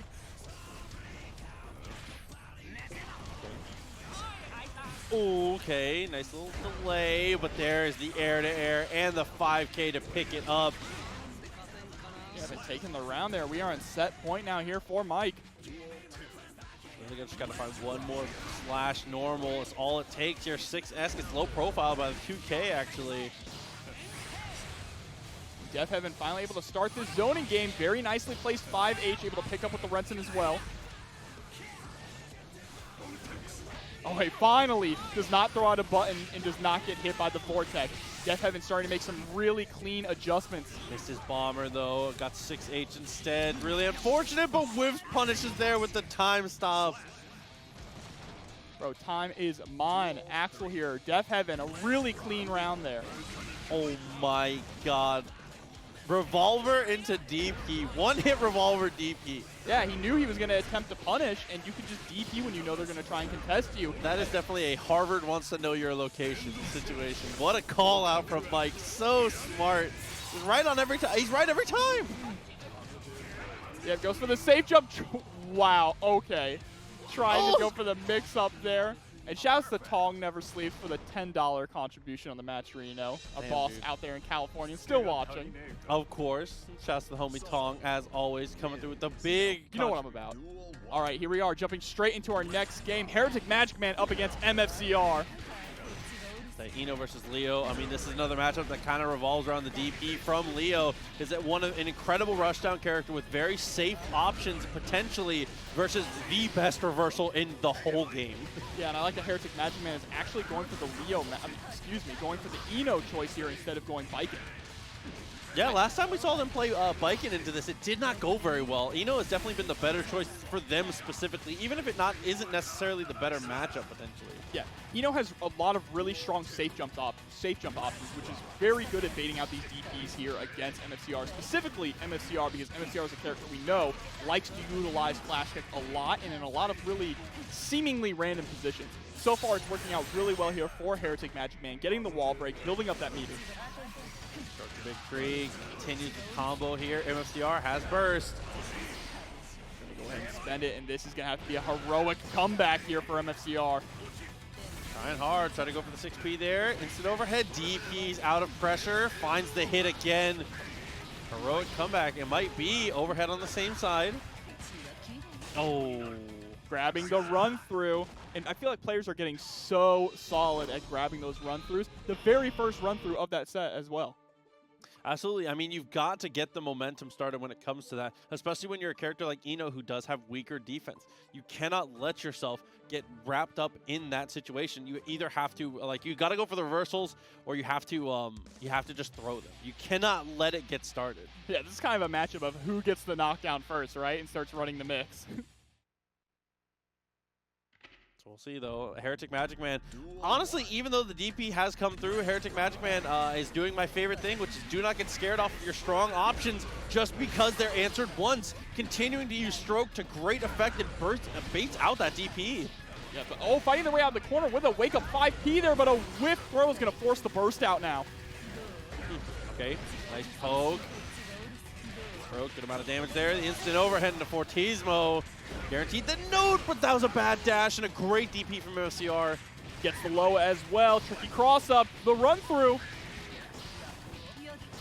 Yeah, trying to block that run through is so tricky because depending on how far away Leo pushes you, they can keep that run through on the same side as well. But hereticMAGICMAN doing a wonderful job fighting their way out. Gonna spend the meter. Will it be enough to kill? It absolutely is. God, the PRC forward so well played from hereticMAGICMAN. Head around again. And I like that throwing out the note as well to try and cover the DP option. Cannot go for those greedy air dashes against Ino. Like we said, one of the better anti-air 6Ps in the game. And there we go, stroke. You talk about how oppressive stroke is going right underneath far slash there from Leo. And just like this, lockdown into the corner. But yeah, you cannot be throwing out Fortismo like that for free. Nice trade. Rare for the player behind to have a trade in their favor, but Leo really needed every single piece of that, and that combo only works because the heavy fireball is coming. Wake up BRC, able to actually jump out and convert as well. Stroke putting in the work here. hereticMAGICMAN up 2-0 over MFCR right now. I mean, that is just the strength of Stroke the Big Tree. It is a do-all special move, and like we said, it is throwable, but the punishment for whiffing the throw on attempting to throw it is horrible. Counter hit Stroke is like the best starter, pretty much. For sure. And someone's going to be really happy in the bets right now. Yeah, someone bet 50 on hereticMAGICMAN and nobody else bet. Somebody's about to get paid, whoever that is. Unless MFCR can pull this back, which we have seen. Don't count them out just yet. Okay, trying to play these heavy footsies, and by heavy footsies, I mean the DP cornered themselves on the run through too. But the DP landing that time, getting the OP off of it as well. Grabs the first run through. Counter hit far slide. Is doing a great job with FDing to make Ino whiff, but isn't getting anything off of the whiffs, unfortunately. But there's another big counter hit. Just converting it pretty well here, catching them, not pressing as well. There's the YRC, immediate DP. Great corner combo here. This should kill. Absolutely. Yeah. As Leo, when you see the YRC from Ino, there's nothing I think that she does there that scares you, especially not when you have burst. That's an amazing DP. Oh, blue beat, a lot of damage, had to burst out of it. Guard point, doesn't get punished, but there's the just block. Oh, and hereticMAGICMAN had the punish, but just didn't really believe in it there. Able to corner MFCR though now. 5D doesn't fully charge it, the DP whiffs. And that should absolutely be death with the Fortismo. It is. Just enough off the wall break, and a perfect from hereticMAGICMAN, sitting on set point now. Threatening to send MFCR to loser's bracket this early on in pools. I mean, MFCR getting sent to loser's bracket before top 8 really is early for him for sure. Not going to go down for free here. He's going to continue the pressure, trying to beat the burst out on those jump forwards. Yeah, and hereticMAGICMAN with no meter to work with as well. They had to spend the burst to escape. Yeah, that to just manage the risk gauge there was just getting out of control and actually Strokes out of trouble there. And the 6P in the corner. I like that. Goes for the low option. Need to be careful for that DP. You know it's coming. There it is. Clashes with the DP, but the PRC drift forward into throw. Is able to find the overhead here. Got to take the kill and does. hereticMAGICMAN was sitting on max meter. If they get away, it might just be a wrap for MFCR. Good Lord, that DP clash. And we've seen time and time again in TNS, MFCR is always ready with those DP clashes. The moment he decides that a DP is coming out, he is already inputting for another option. Absolutely. I mean, that's something we see very consistently from him, and something you need to add to your game if you're the type of player or that will go for a lot of DPs, or if you're a character that just needs to DP often. He always buffers 2P or 2K. Like, very consistently, he will go DP, and he'll just dial in 2K, 2D just in case. There's the throw here in the corner, goes for the OTG mix-up. Doesn't really give him any time to think. Yeah, immediate burst. Oh, but unfortunately the burst does not buy them enough real estate. Press straight to the corner again. Fortismo gets the kill. hereticMAGICMAN, another perfect. What a round for hereticMAGICMAN. Not only was he able to get the perfect, able to get the burst as well. MFCR is going into this possible final round with no burst on deck, and he might not have time to build it up depending on how big damage these mix-ups are. Okay, 5K, pushed him away. Oh my god, and that is a horrible way for the combo to start, but not a lot of damage. And jumps into the DP, but wakes up with a throw. Oh, and there it is. That should absolutely be it. He has the meter. He's going to get the wall break here. And that is it. hereticMAGICMAN going 3-1 over MFCR. Solid. And of course, Test Your Luck with the great music, as always. Oh, do not throw fireballs against Nagoriyuki. As we said, Clone is the best projectile in the game you don't have to spend meter on. And even when you consider the projectiles you spend meter on, it's still top 3. Absolutely, for sure. But right now, Zippy's doing a pretty good job holding his own. There's the PRC burst to keep him in the corner now. Got the bite, but didn't actually get the bite off. So now the blood gauge still pretty high here. Maybe intentional from Test Your Luck, though, because this is why the 2H to break the fireball. Yeah, that's the thing. You have to really think about your fireball game against Nagoriyuki as Kai. But he's fighting back right now. See, this is where it's safest to put the fireball, is on Oki. Able to catch him backdashing, baits out the burst as well there. Breaks the wall with Vapor Thrust here, evens the game up, but going back to neutral against Test Your Luck can be very scary. But not when you have 50 meter and Stun Dipper. And that was looking almost all Test Your Luck at the start. He was done for sure. Zippy somehow bringing that one back from the grave. Doing a good job weathering the storm right now. Just waiting for that one opportunity, and that is the thing. The end of that triple slash series, if you do not have meter, it is punishable. Zippy was perfectly placed punish there. What a punish there! Oh my god. Catching the backdash. I told you, believe, Proxy. I'm just wondering about Zippy. All right, trying to go for the whiff punish there. That's the kind of situation where you'll see a lot of Kai players actually stun Dipper after a whiff 5H. I love the patience, just letting the blood gauge continue to build, and there's the ride. The lightning pushed all the way to the other corner now. Not much damage at all, but he's gonna RC to pick it up there. Look at the blood. He pops when he comes to.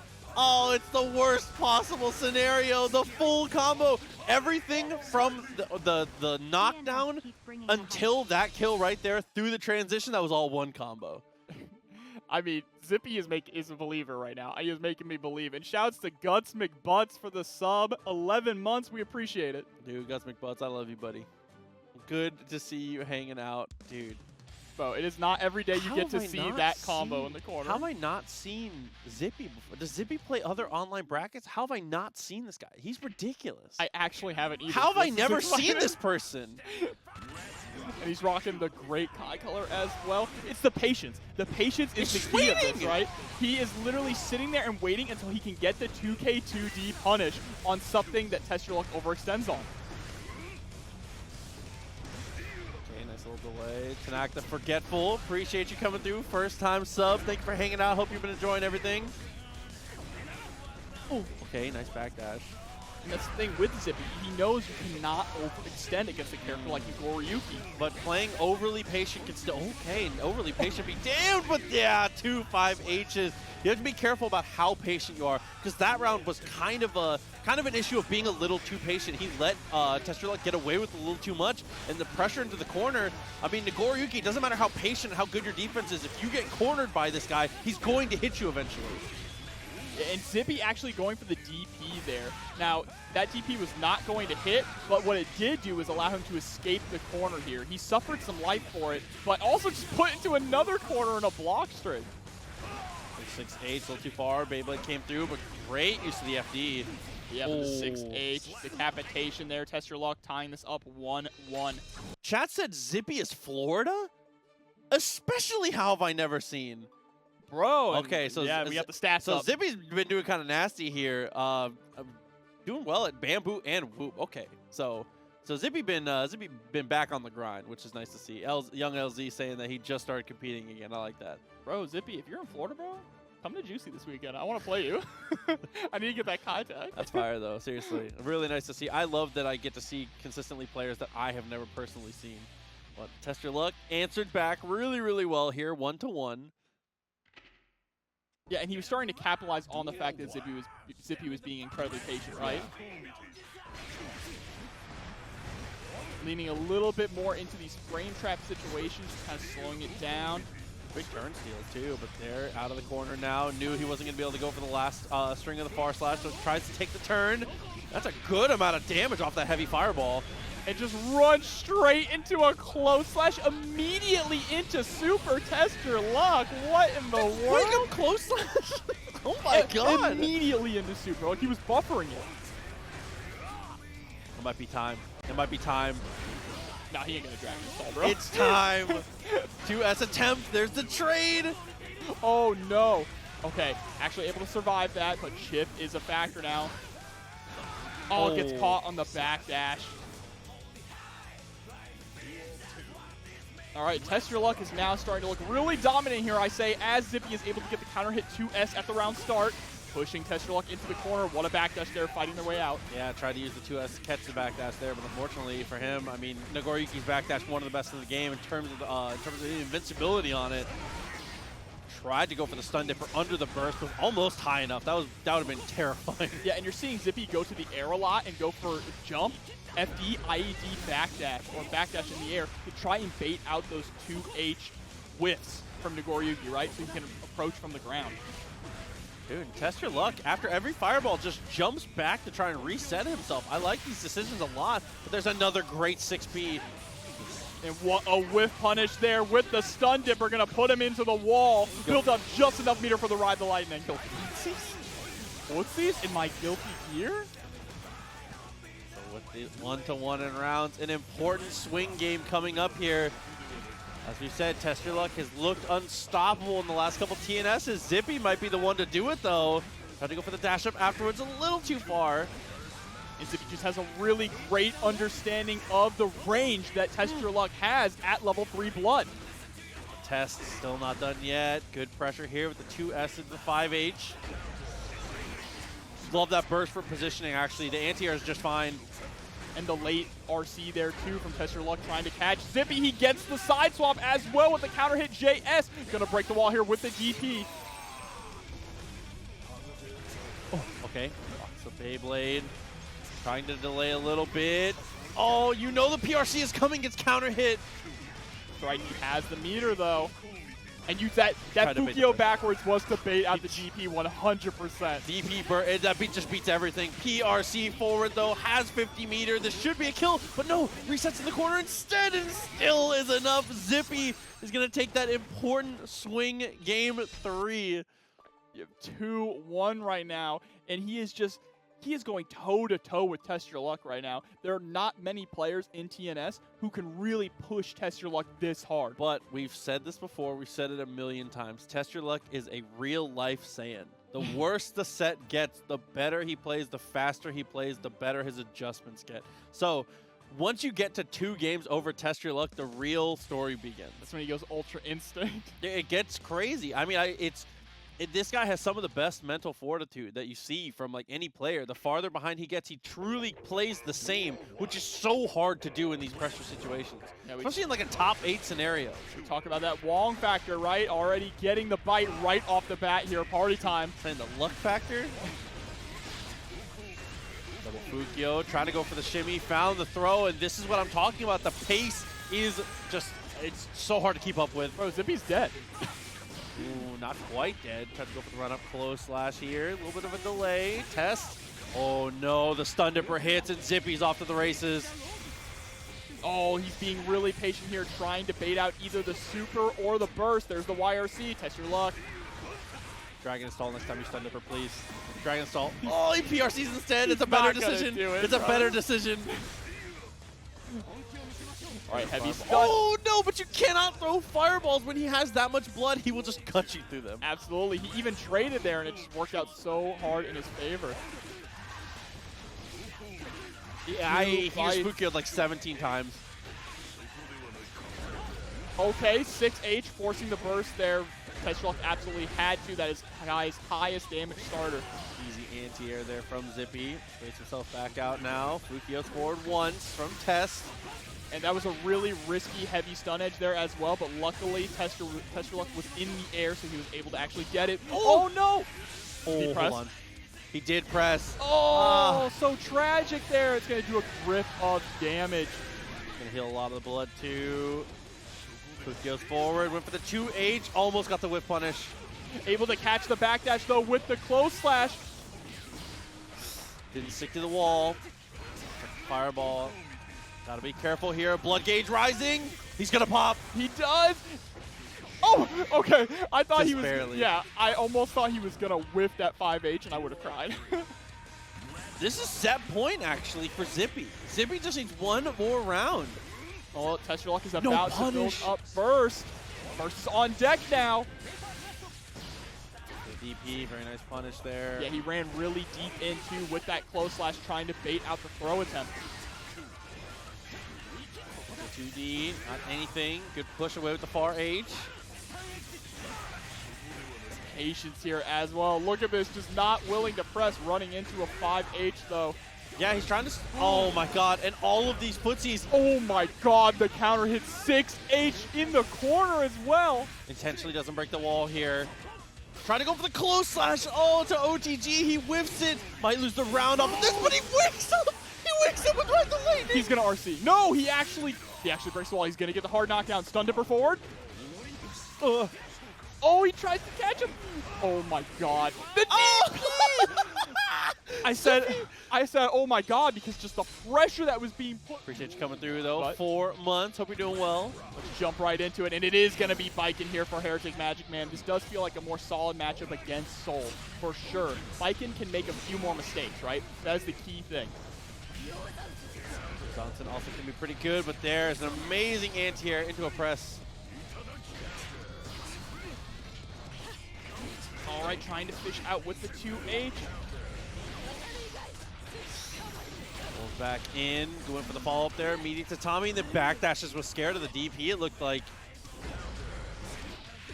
All right, the 5K combo here into the corner. Unfortunately, actually runs a little too far and switches sides. Able to pick up his mistake with the BRC.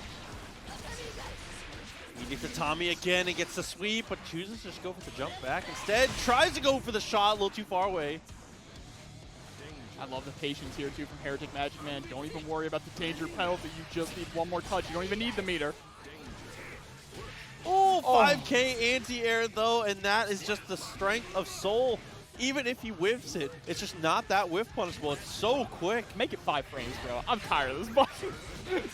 But tethered here. Oh, my God. Yeah, the seatbelt has chosen to get aggressive here with Soul. Says, I'm not trapped in here with you. Yeah, and you saw Mike immediately take to the air with the revolver to try and escape. Oh. I love that. Wow, just the run-up FD there, able to block the 5P from hereticMAGICMAN, keeping him locked down in the corner here. You want to talk about how Baiken puts you in jail. Soul is putting MAGICMAN in jail right now. Okay, got the punish. Couldn't get a follow-up, though. Same situation again. Went for the cross-up and actually is able to find it there, but Mike had the burst available. Doesn't get anything for it, though. All right, counter hit 2S, but the burst, that's going to allow Baiken to get just a little bit of Oki PRC to make sure they can finish it off. And I love that. When you know that you can take the round with your combo, you should always RC. If you have the meter, spend it. Absolutely. Whatever it takes. You don't get to save it between rounds. Just spend 100. Who cares? RC twice. Go crazy. Yeah, exactly. Speaking of going crazy, Mike Saptic already doing a clean 70% here to hereticMAGICMAN. Oh, okay. Oh, and is able to get the kill there. And that's going to be Mike Saptic taking the first game down.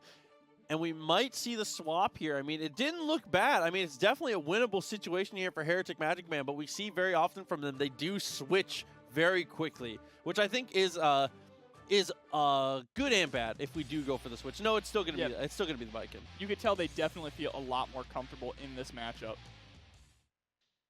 Like I said earlier, I think the key thing for this matchup is not necessarily that it's good for Baiken, but that Baiken can make a few more mistakes than Eno can. Oh, block the far slash and try to go for the preemptive 5K. Amazing air-to-air confirm.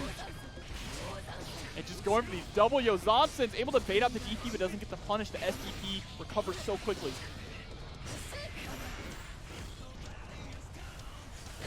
Delay, gets the jump in, shoot him. Yep, tell him, Baiken. It's my favorite move in the game, man.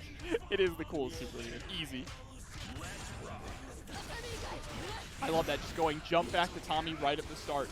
That is one of the real strong factors of Baiken is her air. Oh, another wow, amazingly strong factor of Baiken is being able to use that parry. Very strong stuff there to answer the bringer. That was actually incredibly risky as well because Soul can delay the bringer. Yeah, you get obliterated.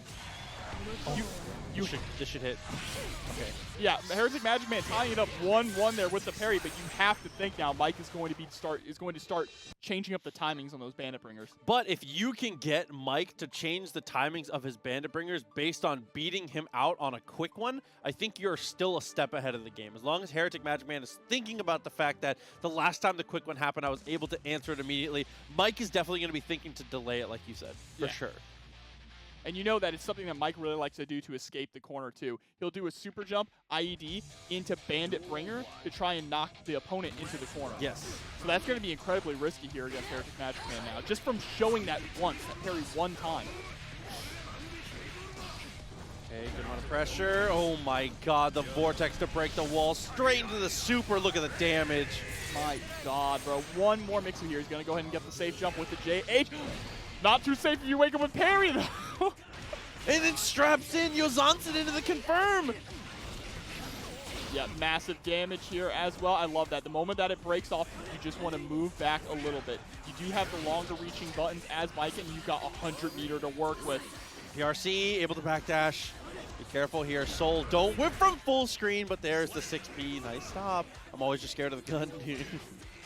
Bro, air gun. Exactly, that's what I'm saying. You gotta be careful when you're 6P'ing like that. She can just shoot you. Yeah, but there's the wall break early on too. 50% of Baiken's health gone off one combo here. Oh my god, but doesn't let the Vortex rock far enough. Try to go for the parry. He's trying to bail out that burst hard too. hereticMAGICMAN finally able to escape the corner. The parries are on point tonight. I've never seen a Baiken parry this much in a set before. Another backdash, try to go for the sweep, and oh my god, the pull-in actually beats out the DP.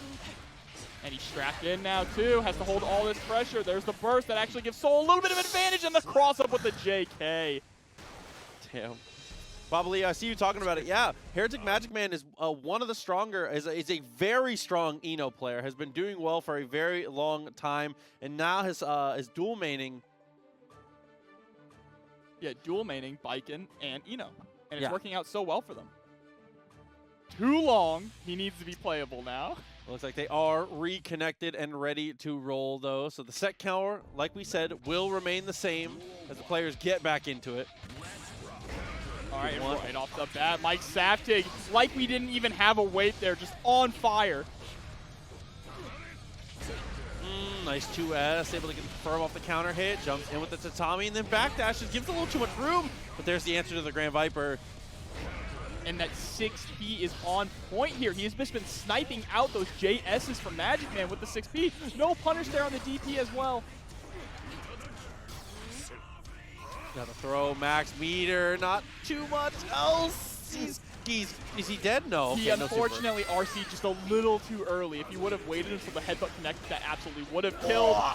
What a parry into the RC here, and go!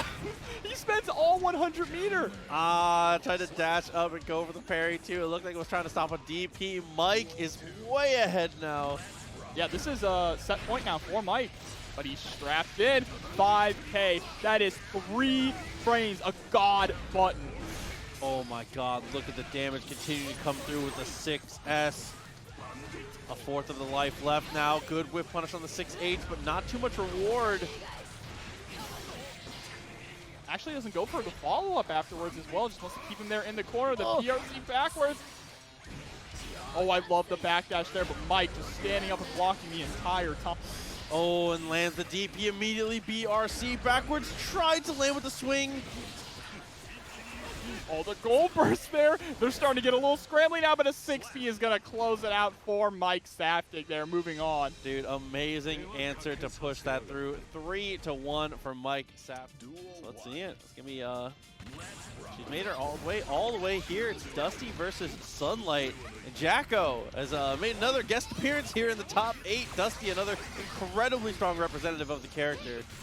But has to deal with the oppression here from Nagoriyuki. Doing a good job right now, locking them down here in the corner. The homies are powered up now. Yeah, the win condition is secured here. I mean, this is all Jacko needs to be able to dominate, is get that power up with 2 minions already secured. And look at the damage.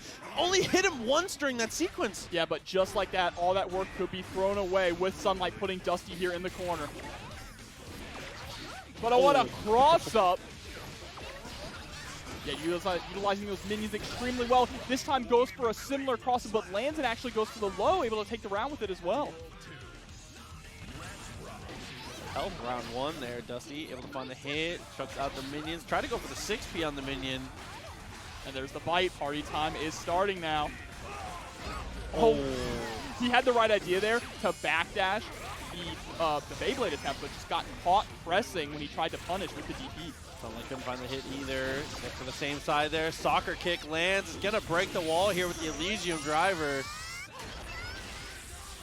Bro, I love that. The seismic toss. She's just such a cool character. Dash up. Try to keep it same side. Oh, okay. Wow, the guard actually works out there, but it looked like...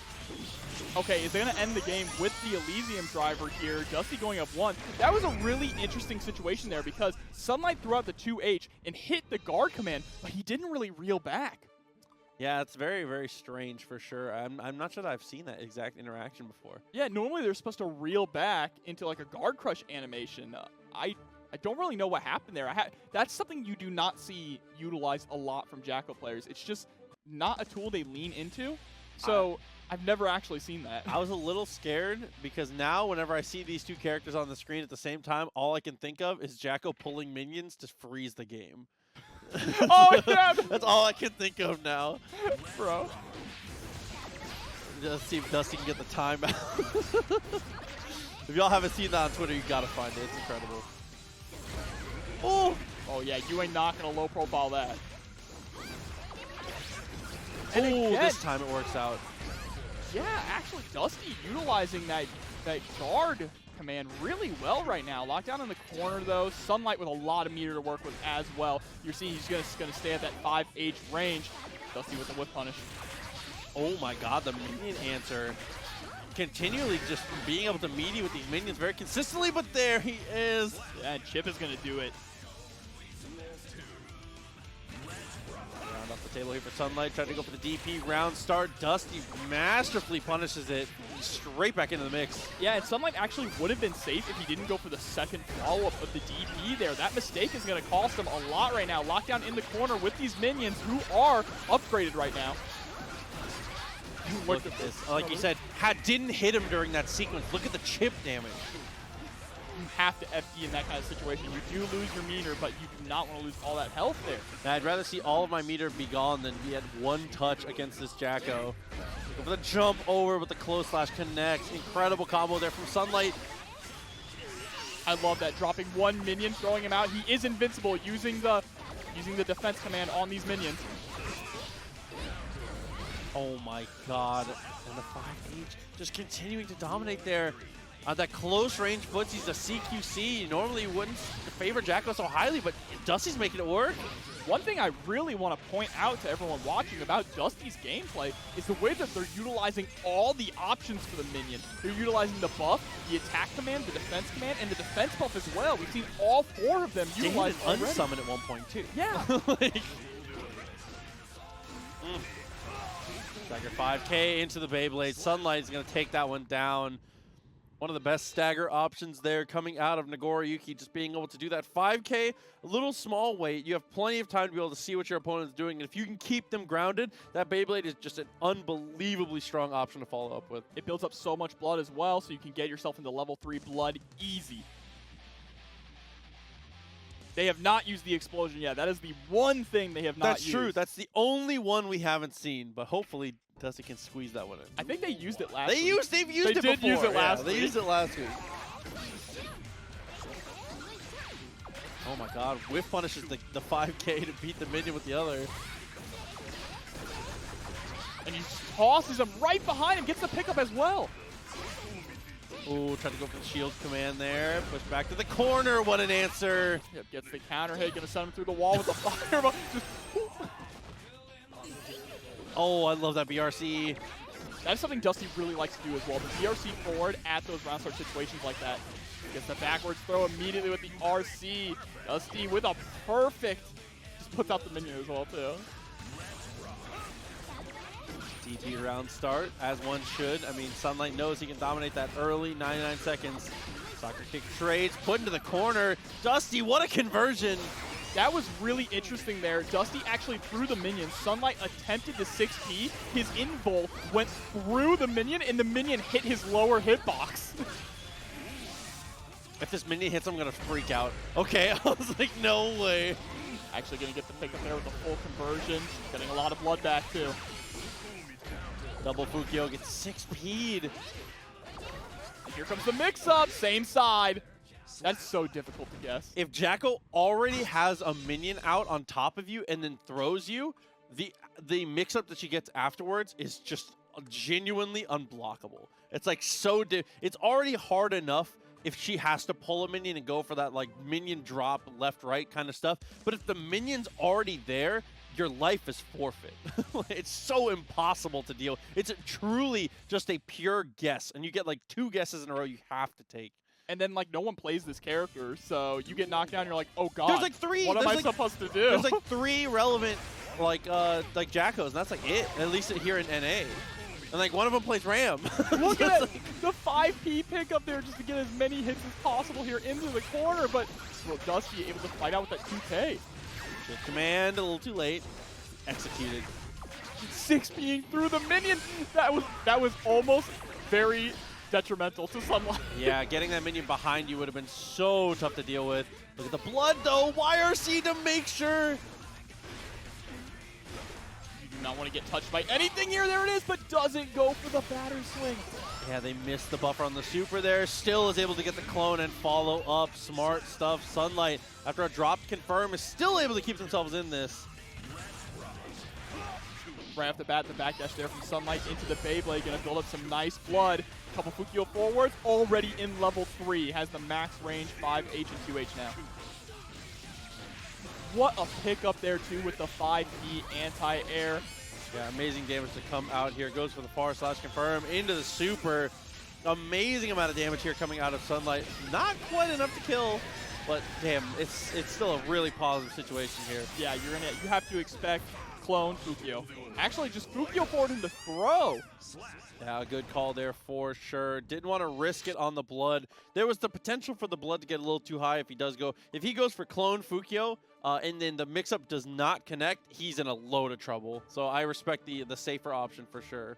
And Sunlight bringing it back pretty good here. We're going into a Game 5 here in our loser side top 8. And Dusty going to have to fight their way back into this here with Sunlight coming in with the momentum in this final game. And Dusty is really doing a great job at this range right here, that full screen range, doing a great job locking down Sunlight, getting those hits to be able to run all the way in and confirm. 2H into the close slash here, trying to go for the Beyblades. Okay, nice mix up there, but it's blocked for the most part. And it's able to get the counter swing. Look at the damage into the bite. And that was 3 touches, 3 hits there. All right, just fishing out the low, the staggered pressure here with the backup from the minions. Going to RC to keep it going. Actually doesn't flood a minion, did not have enough of the gauge. On, nice trade. I love that, using the air fireball there to cover your minion's approach. And the double Fukio forward to catch. Just a little too far away, though, for the far slash. But had all that meter. Oh, Sunlight gets put back full screen. Look at the meter that Sunlight was holding on to. Had 50 meter, was going to build another one. Spend your meter. You've got to spend the money. It's not going to last. You got to eat. Good. Food ain't free. 2 H's the minion out of the air, and then 5 H's Jackal right out of the air. Pushing her into the corner. Just a slow, menacing walk-up throw like a slasher villain here. Oh my god, but takes it down to the final round now and has the burst available. Dusty gonna have to wait a little bit for theirs to come through. This is final game, final round. I think this is our first one of the night as well. 2K, 5K, able to low profile there on the far slash attempt, and there's a nice parry that forces the burst out. Sunlight out of resources now. Able to... Sunlight has been so consistent, catching Dusty's attempts to escape the corner with the Fukio 4. You die off this? Is he dead? No way he dies, right? No. It's no not gonna way. He's going to be just there, though. Magic pixel left. 50 meter. BRC immediately gets the jump over. Oh no, it's not a good opportunity. But the moment is there. 50 meter available for Gold Sunlight. burst. Yeah, Oh! absolutely. The burst is too predictable. Sunlight, everyone knew it. His barber knew. His mailman, everybody knew. I don't care. I don't care. I believe right now. This is one of the worst matchups, so we'll have to see. Lyfull, all the way from Canada, going up against Vola with the Goldlewis, the man himself. Good start to this. Already pressed to the corner, got the overhead, forced the burst. Half the life is gone, so realistically, Goldlewis kills on one more touch, and that could be it. Bro, of course he's a Goldlewis player. Look at his tag, update TF2. Yeah, you're a Goldlewis player. Oh my god. Only TF2 players are Goldlewis enjoyers. And doing a great job right now controlling this neutral game, playing incredibly patiently, able to get the upwards Behemoth Typhoon there.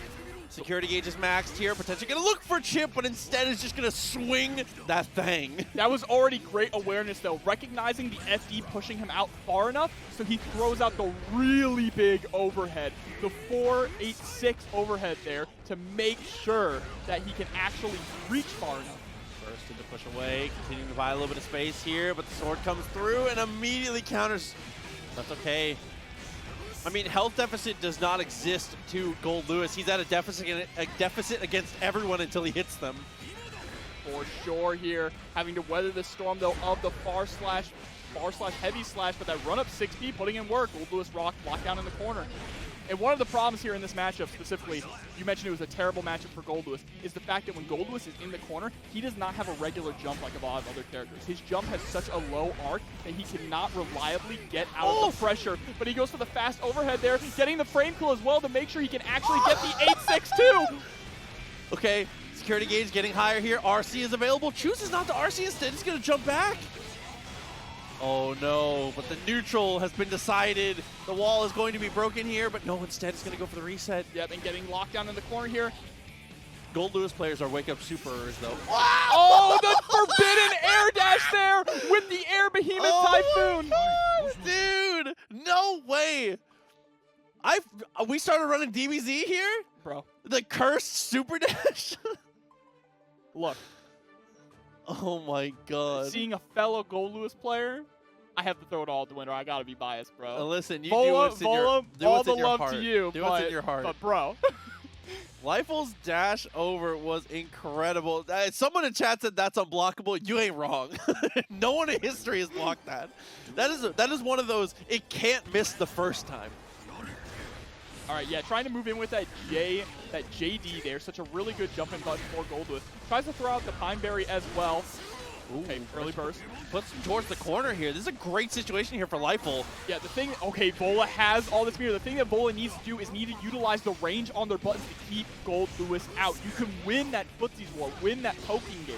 If he gets within range of a Behemoth Typhoon, of any of them, you're in a huge, such a disadvantage here. Just like that, just spends 50 meter, gets your own 50 meter out, and now you have no resources to get away from him. And gets with the clean overhead, had no meter to convert, and gets the cross up as well, the back scratcher. I was about to say the back scratcher. Security gauge is high, just wakes up and says a stiff left.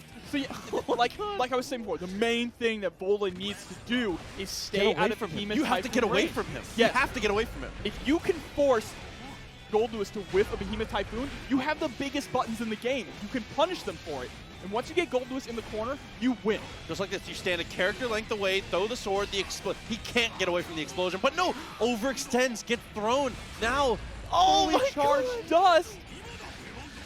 Trying too hard to pressure here. These are all overextensions. That was optimal. Gets the IAD in the combo as well, in the dust combo. Maximum overhead as well. Don't even get the time to burst. Lyfull going up 2-0 right now. Vola is getting caught up in the momentum here. Vola needs to deep breath. Even if you have the advantage where it looks like you can go a little more aggressive, just don't. Finding that hit is not as important as not getting thrown into the corner there.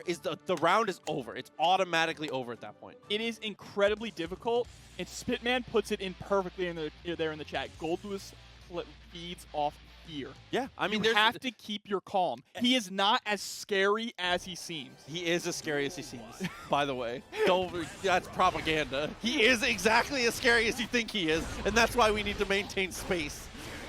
Social distance, stay 6 feet apart. Vola is already doing a much better job right now. We need this the whole time, though. And even when you get to the corner, this the whole time. Yeah, you have to lame Goldlewis out, like realistically. And there it is, one Behemoth Typhoon, able to block the cross up there. That is perfect. Walking backwards out of the Behemoth Typhoon range. Amazing. So good to use your meter to reposition there. Yeah, Vola is actually playing picture perfect right now in this matchup. Able to get the wall break as well. Tries to bait out a burst that wasn't there, unfortunately. Gold burst, so smart. Unfortunately, he's going to take a little more damage here. If they do get hit, but not going to need to, Vola. If Vola plays like that, Lyfull will not get another round. That is exactly what we needed to see from Vola this whole time. That spacing was incredible. It's exactly what the doctor ordered. Yeah, you cannot. The key thing in here is you absolutely cannot allow Goldlewis to control the pace of the match. If you do, it's over. God, he just whiffs the neutral. Yeah, you're going to force Goldlewis to whiff these Behemoth Typhoons in neutral because that is the way that he has to try and catch you. He needs to get one clean Behemoth Typhoon to get the knockdown and run his game. But the Air Force coming off the cop, it's going to blow her hat off. Oh my God, dude. Yeah, you see, Goldlewis players will overextend. This character has to take risks. Yeah, they absolutely have to. It is a high risk, high reward. It's not even to the fault of the character, like you said. That's just the design of the character. You know, if you're not willing to take big reads, that you're not a Goldlewis player. Yeah, good job blocking right now, Vola, but gets clipped by one low Behemoth Typhoon, and look at that. Good Lord, sent through the wall and nearly dead. Security gauge is maxed. Oh my God, Skyfish! All your meters gone. And Behemoth Typhoon is about to chip out as well. Oh, and the counter hit there on the dash up. Still has burst. And Lyfull is now sitting at set point here against Vola. Well, still looking good, though. JD also very, very strong in this. Oh, my God. What a read, though.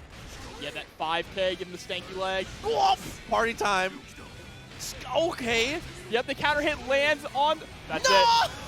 He's gonna get my deleted. God, he beats him with the super as well. Down with the system. Blood gauge is going to be at a huge advantage. All right, and Test Your Luck is going to be in the white outfit, and right off the bat, Sunlight able to reach him with the counter hit on the second hit of the DP there.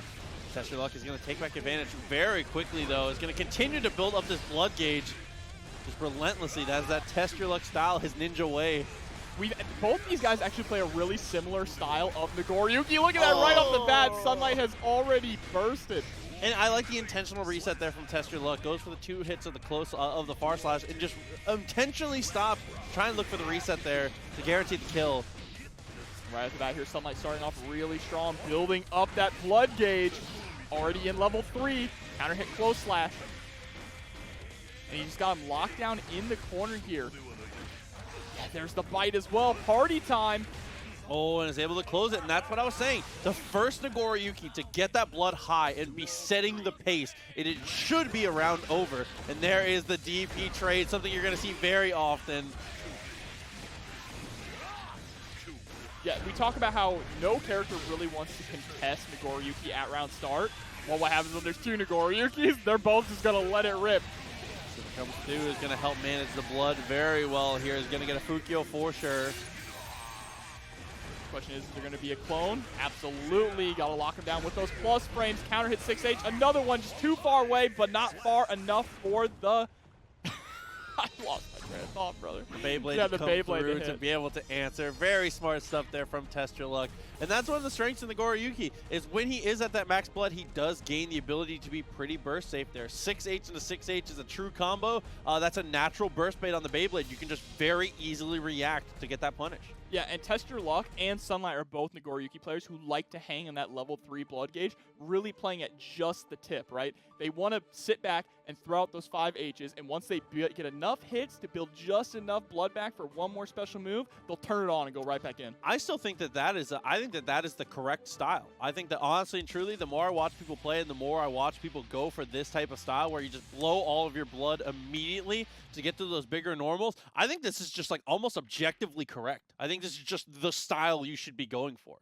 Well, there are some people who do go a little more crazy with it, and some who also just want to be in that level 3 and then kind of play those. That's like, I mean, like Hotashi intentionally pops and makes people block. Yes. Like it forces the block. So I think running the blood gauge up is definitely the right call for sure. We see it time and time again from all the best Nagoriyuki players.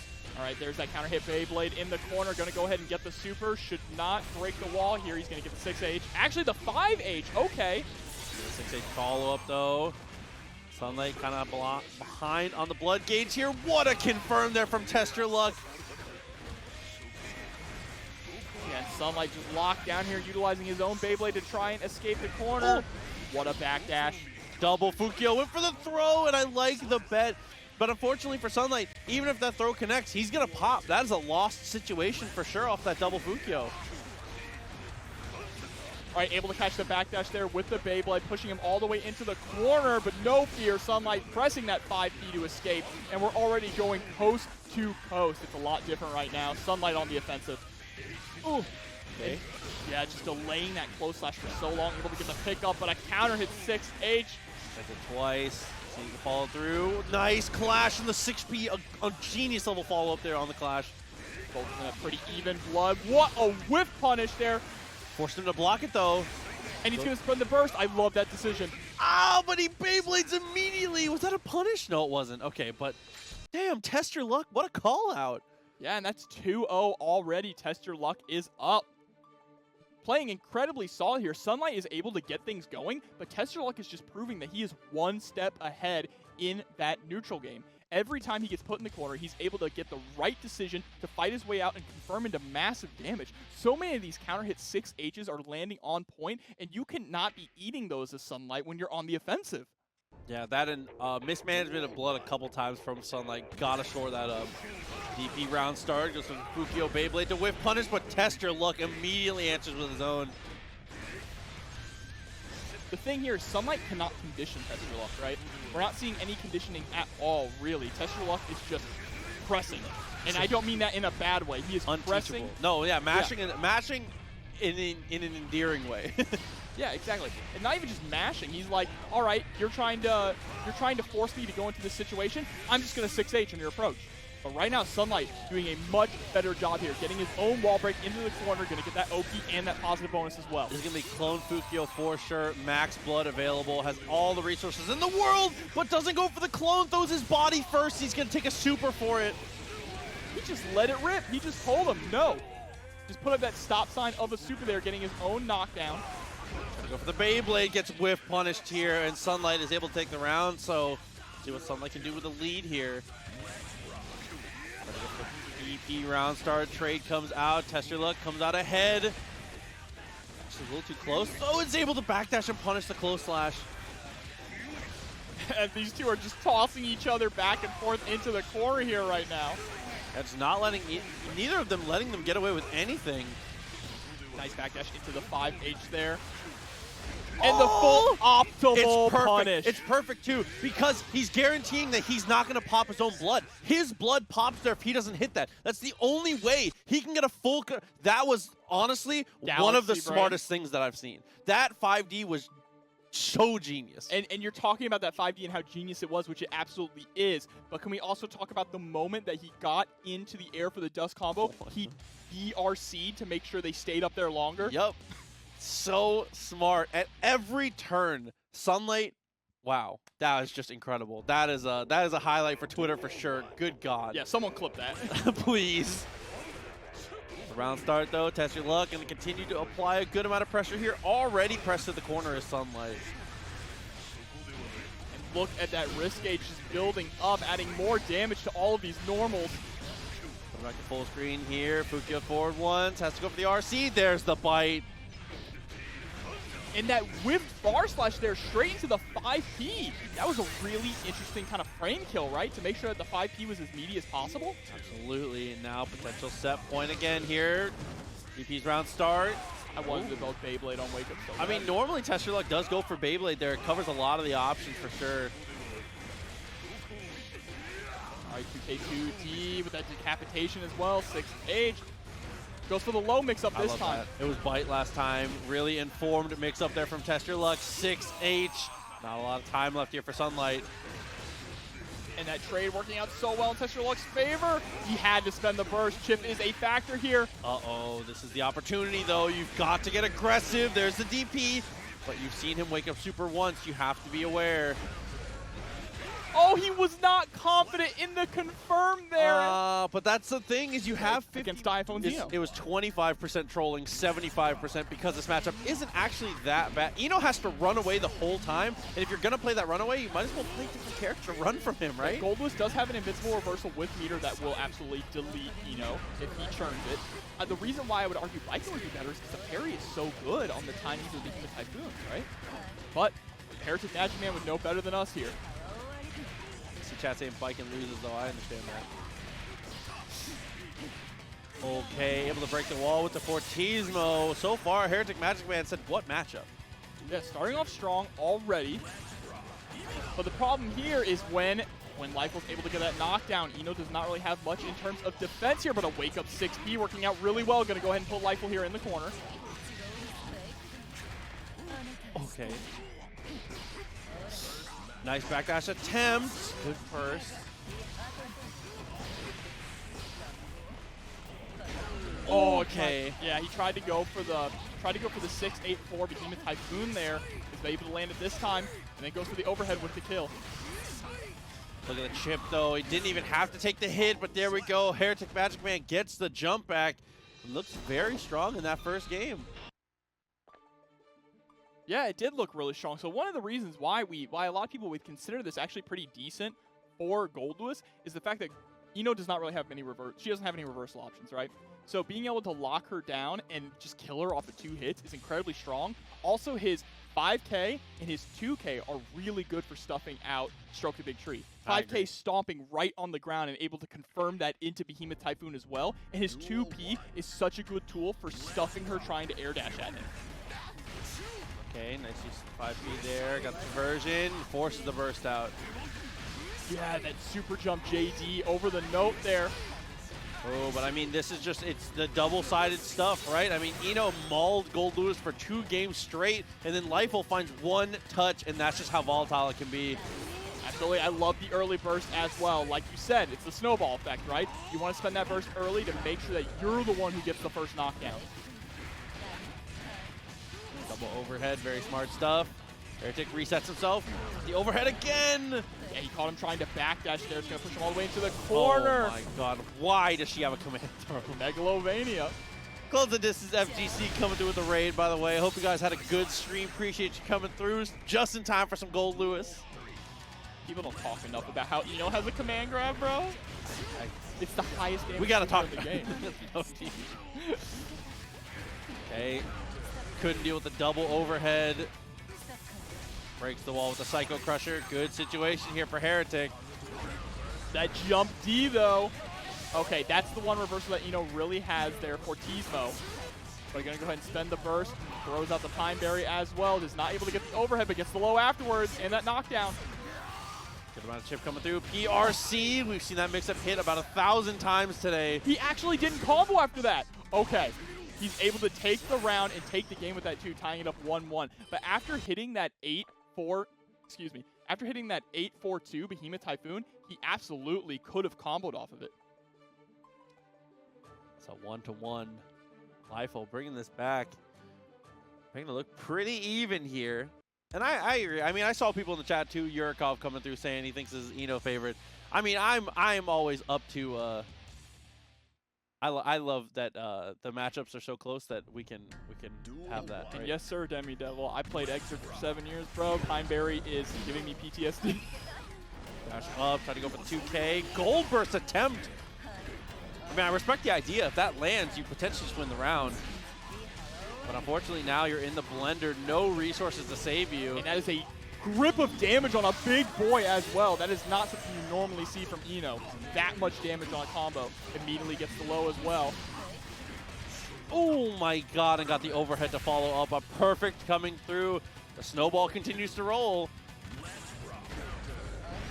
6P, her 6P is a menace against this matchup for sure. And you see she's using these JDs as well to kind of fake out where she's going to go with the mix-up. Just a solid tool there. Trade there. Trying to reach out with that far slash. And this is the thing, Goldlewis has to be very patient in this matchup as well. He needs to get that one touch, but it's incredibly difficult to get because Eno is so slippery. Yeah, trying to go for the backdash there. Backdash in the 2K, really, really strong option, but there's your knockdown. Got to do something with it. PRC's forward. This time goes for the cross-up. Back scratcher as well, and the 2D counter hit. Oh, gets the wall break with the Pineberry there. But now it's reset to neutral, and hereticMAGICMAN said, I'm gone. Oh, but it doesn't matter. It gets a little too close. He's gone all right. Oh my god, dashes a tiny bit too close and gets 5P'd immediately.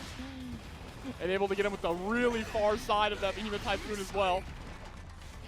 Oof. Another back scratcher put into the corner. Catches the backdash attempt with the 5K. Has a PRC, is not going to need to spend it here. Instead, he's just going to kill. Bro, he didn't even have to break the wall. That's a perfect there. Lyfull going up 2-1. Oh my god, it's just continuing to... aliens aren't real. He said, that's ridiculous. They're cryptids, okay? They're not aliens. Shut up. Oh my god, dude. And Goldlewis is a man of the people, right? Anytime this character shows up, the crowd goes wild. I mean, Test coming through for his fellow countrymen. We love to see. Okay, so it's going to be the Baiken swap. So, in my personal opinion, I do think that while this is going to be like even-ish, I think this is a little better than Eno. Just in my opinion, you know. So the parry is a threat to the Behemoth Typhoons because the Behemoth Typhoons pretty much have consistent timings. If you see it coming, you can react with a parry instead of having to block. But already sent through the wall here. Oh, I love that 5P attempt. Oh my god, 2H? Proxy. 2H flew me. Hello? Bro, I audibly gasped. Oh, okay, there's the burst. MAGICMAN trying to set themselves back up. The back scratcher on the same side. Dude, what a grip of damage. Gonna break the wall. Security meters full will absolutely kill in the next hit. Oh no. My god. Oh, tried to parry the 2H there. Really? You just do... Oh, no, she's dead! Bro. Down with the system. Lyfull moving forward every single game. Wait to see this matchup here. And they're both playing too. Don't play with me. Winners finals here. I got to give the matchup advantage. I definitely got to give to Soul. Not by a lot, though. This is even-ish. But Soul advantage, I would say for sure. Yeah, right off the bat, getting hit with a ground Viper, forced to burst there. And the just block on the 2S into an immediate 5K punish. Oh no, and Fafnir hitting the rest of your life bars here to follow straight through the wall. Mike Safdie is built different. He just always finds a way. Up in heavy, close slash afterwards, a little bit of a delay. Zippy jumps back out the corner. Patience there from Zippy as well with the backdash straight into the stun dipper. Oh my god, Bandit Bringer. Fafnir a little too far. Nice little delay. Oh, but the Bringer is going to be able to close it. Yeah, just clipping him with the 6S, able to get that conversion as well. Mike controlling the game immediately in the first round here.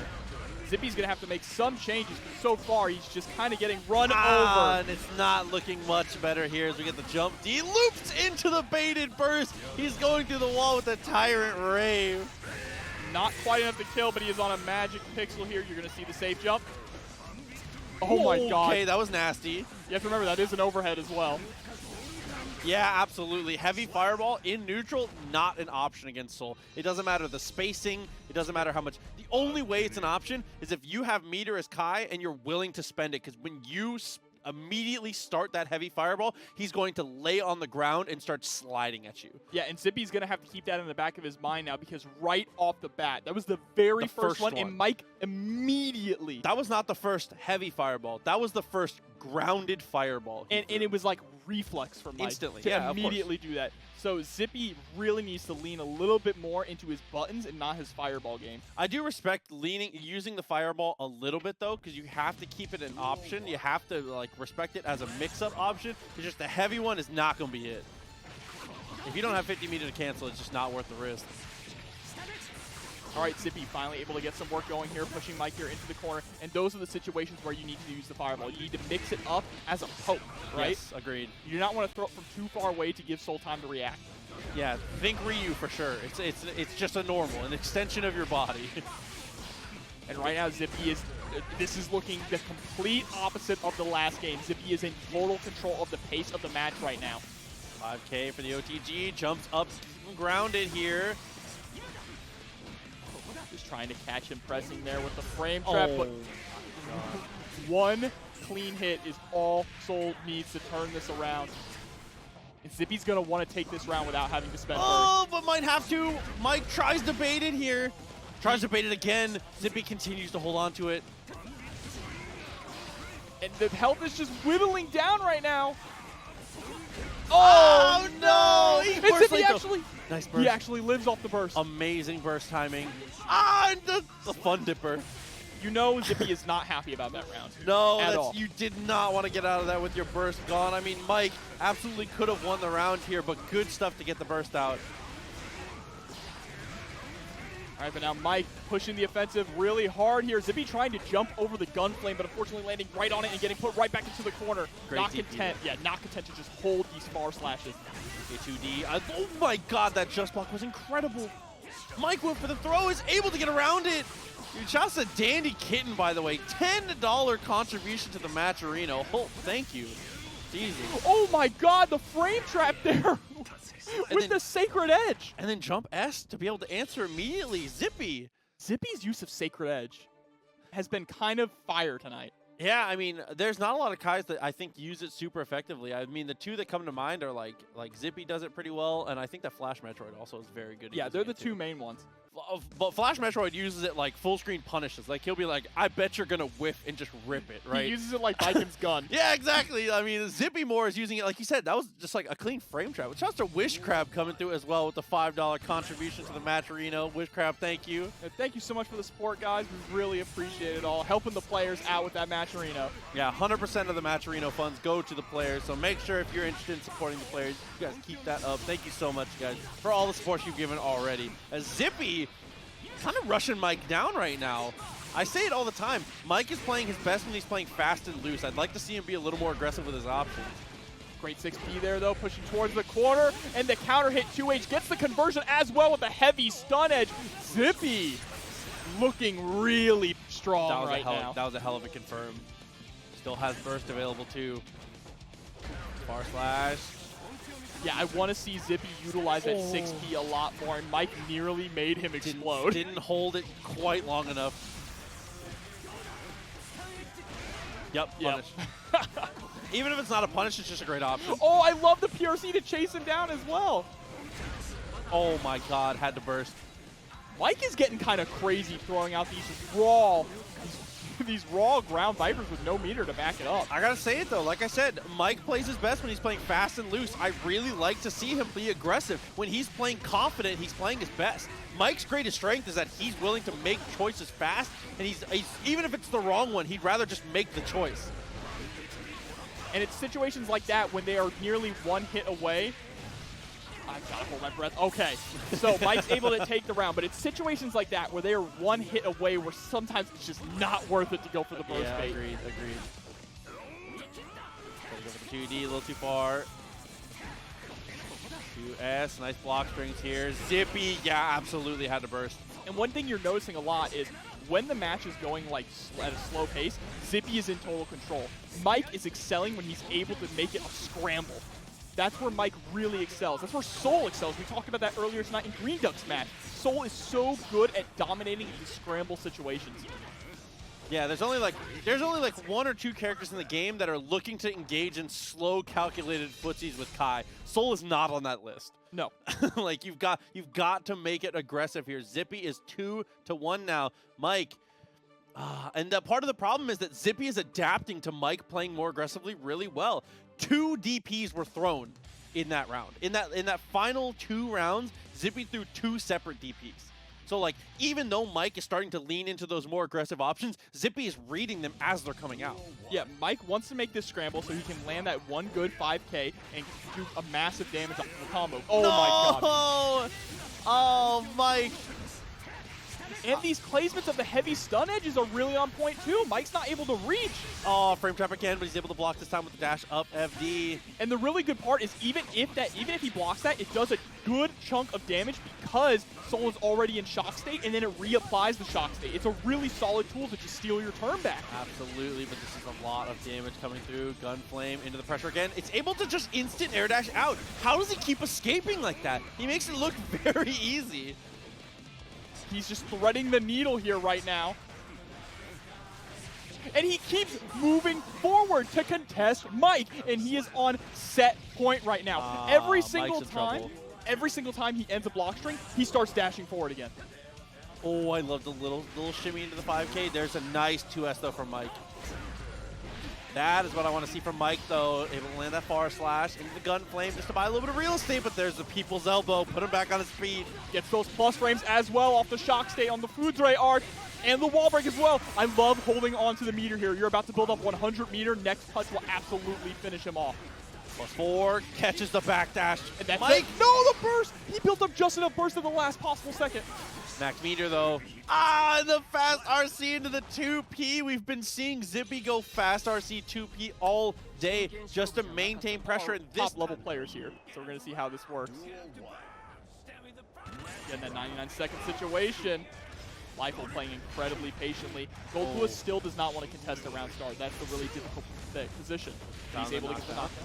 Oh my God, 2K into the behemoth. Pressure's on. Nice backdash from Test. So, I mean, my question has already been answered. There's no matchup and experience here from Test because that was a very well-practiced backdash. But if this gets blocked, it's a nightmare. Yep, and tries to go for the optimal punish there with the 2K, forcing the burst there out of Test Your Luck. And these backdashes are on point right now from Lyfull. Trying to go for that 6P, but the 6P not that great there for Goldlewis. No way that punishes. Okay, I was about to say. That looked like it was about to actually punish. Able to get the 2K 2D.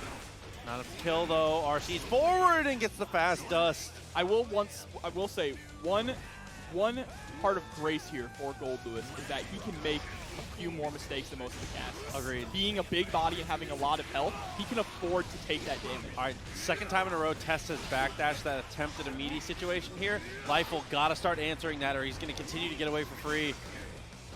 And Lyfull is also just eating these 6 H's on these backdash attempts too. First out, security gauge immediately spent. Try to go for the jump over low. Again, the backdash from Test, not letting any of this pressure go for free. Is he going to hold on to his RC as well? And backdashing on Wake Up to avoid the back scratcher. Test Your Luck has knowledge of this matchup. It's very evident. Test Your Luck backdashed everything. Like at almost every single stage. I hate to say it. I hate to say it because it sounds like a joke. But that's actually the answer to Goldlewis. Just backdash everything. If you FD, just backdash everything. If Goldlewis runs up and close slashes you and you FD the close slash, you can just backdash every single Behemoth Typhoon except for the big overhead one. Literally. So backdash is actually the answer to Goldlewis. And Test Your Luck is fully aware of that fact. So, I mean, we know the adjustment now. Time for the big Typhoon. Yeah, he has to mix those up and delay his buttons to catch those backdashes as well. He'll be able to break the wall. No, does not break the wall and is cornered now. Still able to fight out of it. Finds the bite. That's the end of this round, to be honest with you. Even if he doesn't die, I don't know what Goldlewis does on the wake up here. Yep, 6H. He's just locked here in the corner. Tried to utilize that JD, but getting sick. Excuse me, 2H right out of the sky. Finds the bite very early into this one. He answers the backdash on his own with the 2K. Yeah, Test Your Luck has been calling out every single backdash from Lyfull so far this set, and being at its absolute health form right now. Oh, another bite. Test your luck, well fed in this one. Oh, okay. The whiff bite there gives him a chance, but bursting to maintain the corner positioning here. So smart from Test. First comes out. Oh my god, and he PRCs to jump it. What can't he do? Just spends every resource perfectly and navigates everything. Yep, and just like that, he's up 2-0. This is a really tall mountain for Lyfull to climb right now, and Test Your Luck has perfectly adjusted. Yeah, I mean, from backdashes to spending meter to avoid these projectiles here, it's just been so good from Test Your Luck. Lyfull got to find these hits, got to find this pressure here, got to find a way to answer the backdash here. It really, really consistently has just been Test Your Luck truly mashing backdash to get out of these problems. I see you, Backpack. That's a Goldlewis enjoyer as well. Yeah, he's saying 8-2. I believe him. Oh, no. A lot of damage down. Yep. There's the throw, though. Got him cornered. Yep, that YRC. And just like that, Nagoriyuki fighting his way out of the corner here. And there's not too much that Lyfull can actually do when he is just on the back foot like that. He has to get the early lead going to get his game plan. He has to be the aggressor for sure. Like you said, it's a matchup that definitely can be decided at 99 seconds, but there's the dash up. Nice jump over, very good. Pressure's back on. All right, able to get the counter hit. Big damage here.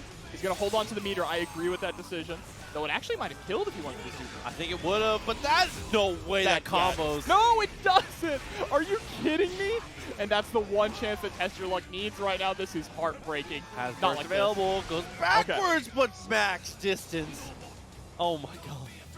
And that's the thing. When Goldlewis can get the knockdown, he can put in the work, right? All right, there we go. There's the trade. It's just trading with Goldlewis just never in your favor. But the burst right off the bat, we're back to this neutral situation where Test Your Luck has really been excelling in this matchup. Oh my god, Beyblade beats that out even at max security? All right, the triple slash series here. Go backwards straight into the 5H. On the normal throw. Beyblade comes through. Look at the amount of damage that's coming through for Chip, but there's the 6P, a chance. He's able to block the blood pop and gets the punish as well. Doesn't RC! No. This is really dangerous here for Lyfull. Shoot him! Oh, yeah! Did not have any meter there. That was checkmate. Lyfull keeping himself alive here, holding our breath at the end of that round. Does he not... Did I... No, he could have RC'd and finished him. I was going to say, I might just be ignorant to the situation, but it looked like he could have just RC'd and finished him off there, but that's okay. He just wanted to show off his gun. You know, just let him know one time. They know I got that thing. This man playing with my heart right now. Here we go. Lyfull staying alive. He has another shot here to try and bring this back against Test Your Luck. Are we going to see the adaptations? Okay, fight actually whiffs. Missed timing from Test Your Luck. Very rare to see. Great 6P placement there. We saw that Lyfull was messing up the 6Ps earlier in the set, but now he's starting to land them on point. That's 3 for 3 right now. Look at the blood gauge too. Test Your Luck can't really spend any blood anywhere at this point. Nice backdash! Goes for the PRC to pick up with a 5K as well. Another good backdash there from Test Your Luck. He goes forward to continue the pressure here. Max security gauge from Lyfull. Tries to up back. Not able to get out of too much of this pressure. Has burst. You have to be careful about where you choose to burst. It's so dangerous against Nagoriyuki in the corner here. But yeah, just gets smothered under the pressure here. No risks taken from Test Your Luck. Set point. Yeah, trying to find a place where you can actually press out of pressure is really difficult with Goldlewis. He's just such a slow character. Forcing that block and pushes them very far away. There comes the okay. Trying to fish him out with that 6P. Doesn't have too much of a horizontal hitbox though. And again, just locked down in the core. Yep, that 2K punish. Tries to go for the back scratcher again. No, way too far in the burst. Not a lot of damage actually. Goes for mix-up. But just a 2P into 6P, able to push all the way out of the corner already. Oh, okay. Okay, Lyfull not biting there. Look at the meter, though. Look at the meter. Ah, the RC comes through and he's able to close it. I was expecting maybe a wake-up super there from Lyfull, but wasn't willing. So here we go. Again, this round start situation is so incredibly important. You're going to see Mike Saftig back off because they do not want to challenge Nagoriyuki at round start. The only way to beat the test your luck thing that he does, obviously with spending all the blood very, very early on, is either be more aggressive than him or completely decline neutral. Mike is choosing to go with the second option this time, which so far not working out. Half the life gone, burst already spent. So many bites coming out. Test your luck is biting way more than he normally does this tournament. Yeah, not only that, the fact that Mike spent his burst this late, that is a hero burst trying to make this comeback, and it's not going to work out here. Just gets caught by that counter hit 2H into a full conversion. Try to go for the DP. Nice whiff punish there. Good amount of damage to press to the corner here off the far slashes. Making a broken wall, actually, on the Ric Flair chop. Good God. The knife edge. And I love that he consistently throws out that 6H right after a whip 5K. And just set through the wall yet again. Already had the positive bonus. Why not get a second? Maybe full screen. BRC goes backward. Test your luck, he's fighting ghosts. Oh my God.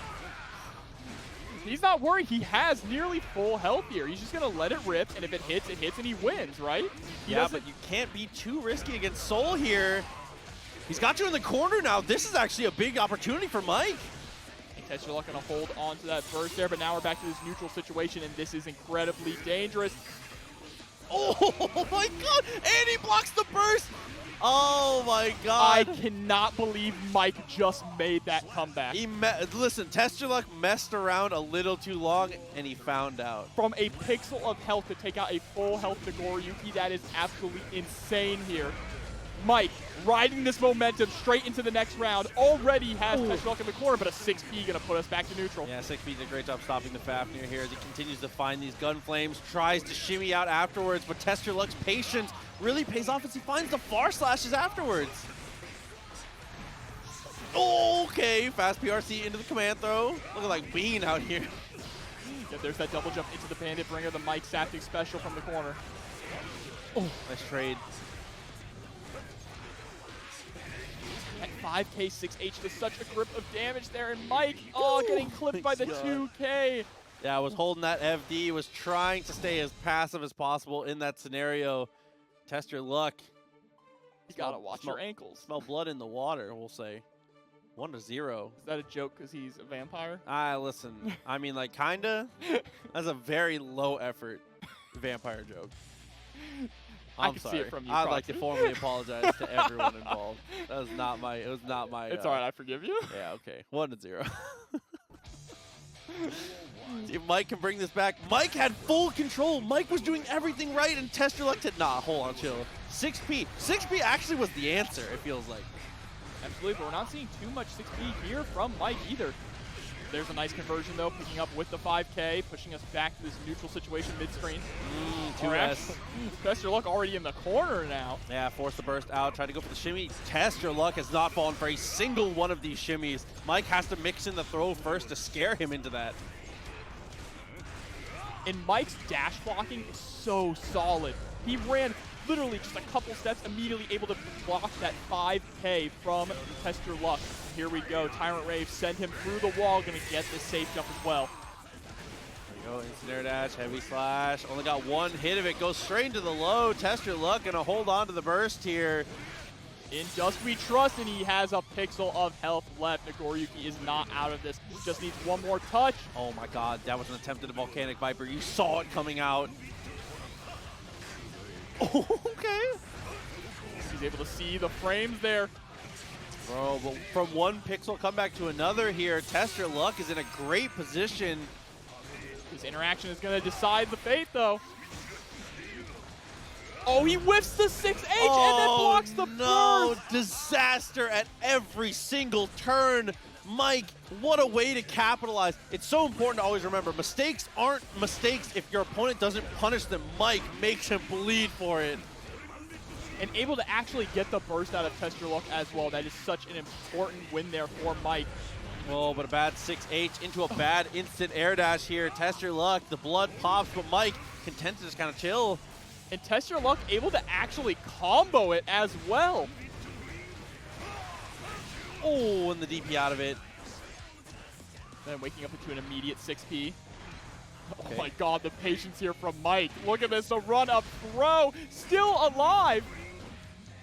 Bringer is blocked, not enough chip, jumps out.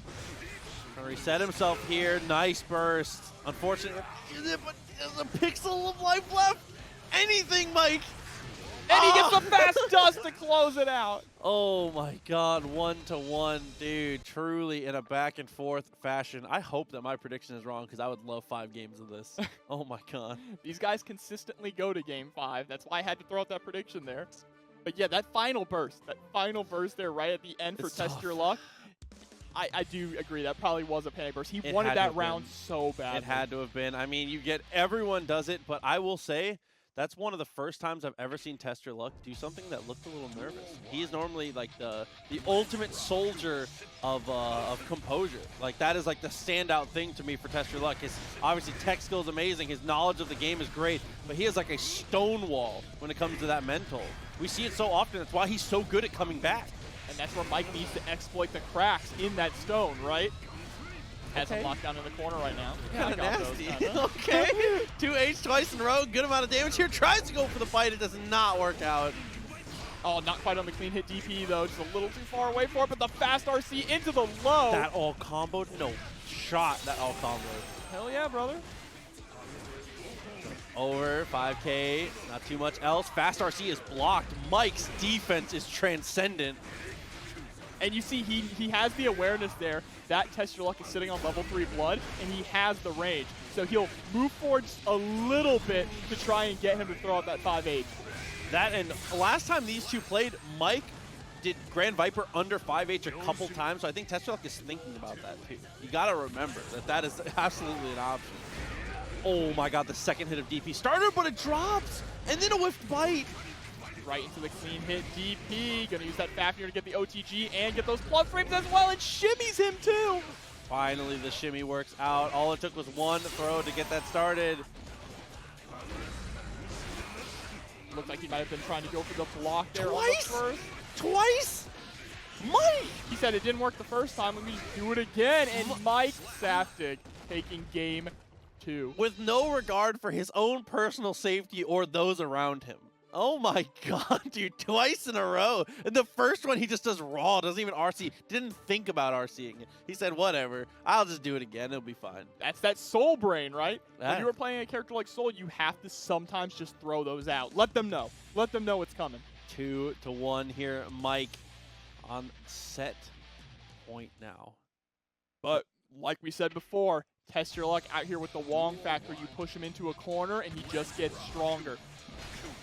Backdash there, look for the 6P, a little too far. Mike, big chillin'. Look at the patience. You talk about composure, just kind of chipping away with the 2K there.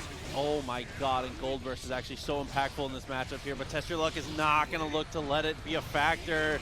RC's up. What an extension here. The bloodless extension, but doesn't get the full hit. 6H2 and a big old 5H just to chop Soul's head off. A perfect. Test Your Luck is not phased. Mike hit a Gold Burst and literally never got an opportunity to spend his meter. No YRC, no BRC, no nothing. There we go, catching the dash over too with the 6P. And Test Your Luck just controlling the neutral game as well so far, but a great jump in there from Mike, forcing the burst out of Test Your Luck. Counter hit 6S, not going to get a conversion though. God. Both of them dropping their conversions on the big counter hits too. But there's the bite and should be the, no, there's burst still available. Mike is still in this. Got the jump in, couldn't get the full combo, but that's okay. RC's forward is going to extend it. Test Your Luck with no burst on deck here, but sending us back to this neutral situation is very dangerous for Mike. Oh my god, and Test, he knew. That was very big brain. Mike was 100% expecting clone into Fukio forward. That is absolutely why he threw out that burst. That's the percentage play. Yeah, it almost looked a little random, like maybe a mistake, but he was banking on that gold burst. The percentage play for sure in that scenario is clone Fukio. So I mean that's an informed guess from Mike for sure. But it was a very risky one. Test is too smart though. Hold on to it, and now game 5. Jobber might be Jobber got the script tonight. You know, bro. I just watched WrestleMania last night. You know, I got the he tried to get the burst. He tried to steal his burst. That would have been a soul-stealing burst. Oh my God! With the counter hit, he's gonna go ahead and juggle him all the way to the corner here. Fast RC with the 6H. Amount of damage down though. 50 meter available. Jumps over the 2H. And there's the bite. That's not going to be enough to kill. Too much scaling on the bite there, but he has him in the corner right where he wants him. Mike again with 100 meter. Finally gets a chance to possibly spend it here. Do not try to bait this burst. You have to just take your damage. Absolutely. I'm honestly surprised Mike didn't go straight into Tyrant Rave a little bit earlier to make sure that testyourluck didn't even have a chance to burst. YRC not blocked, unfortunately. That's okay. Gets out of the way of the bite. Trying too hard to bait the burst, though. It almost gets the blue beat. Yeah, and that was a really sick burst safe combo there with the BRC forward. You're able to actually hit them with the counter hit and then jump in. Mike has 50 meter now. Huge advantage off the BRC. Going for a couple jumps in the row. Trying to find the wild throw. First one he's gone for. Test your luck. Easy backdash. And this is set point now for Test Your Luck. Both of these guys fighting to go into grand finals here at TNS. Okay. That attempt to dash over, look for the Bandit Bringer, too far away. Far slash is confirmed.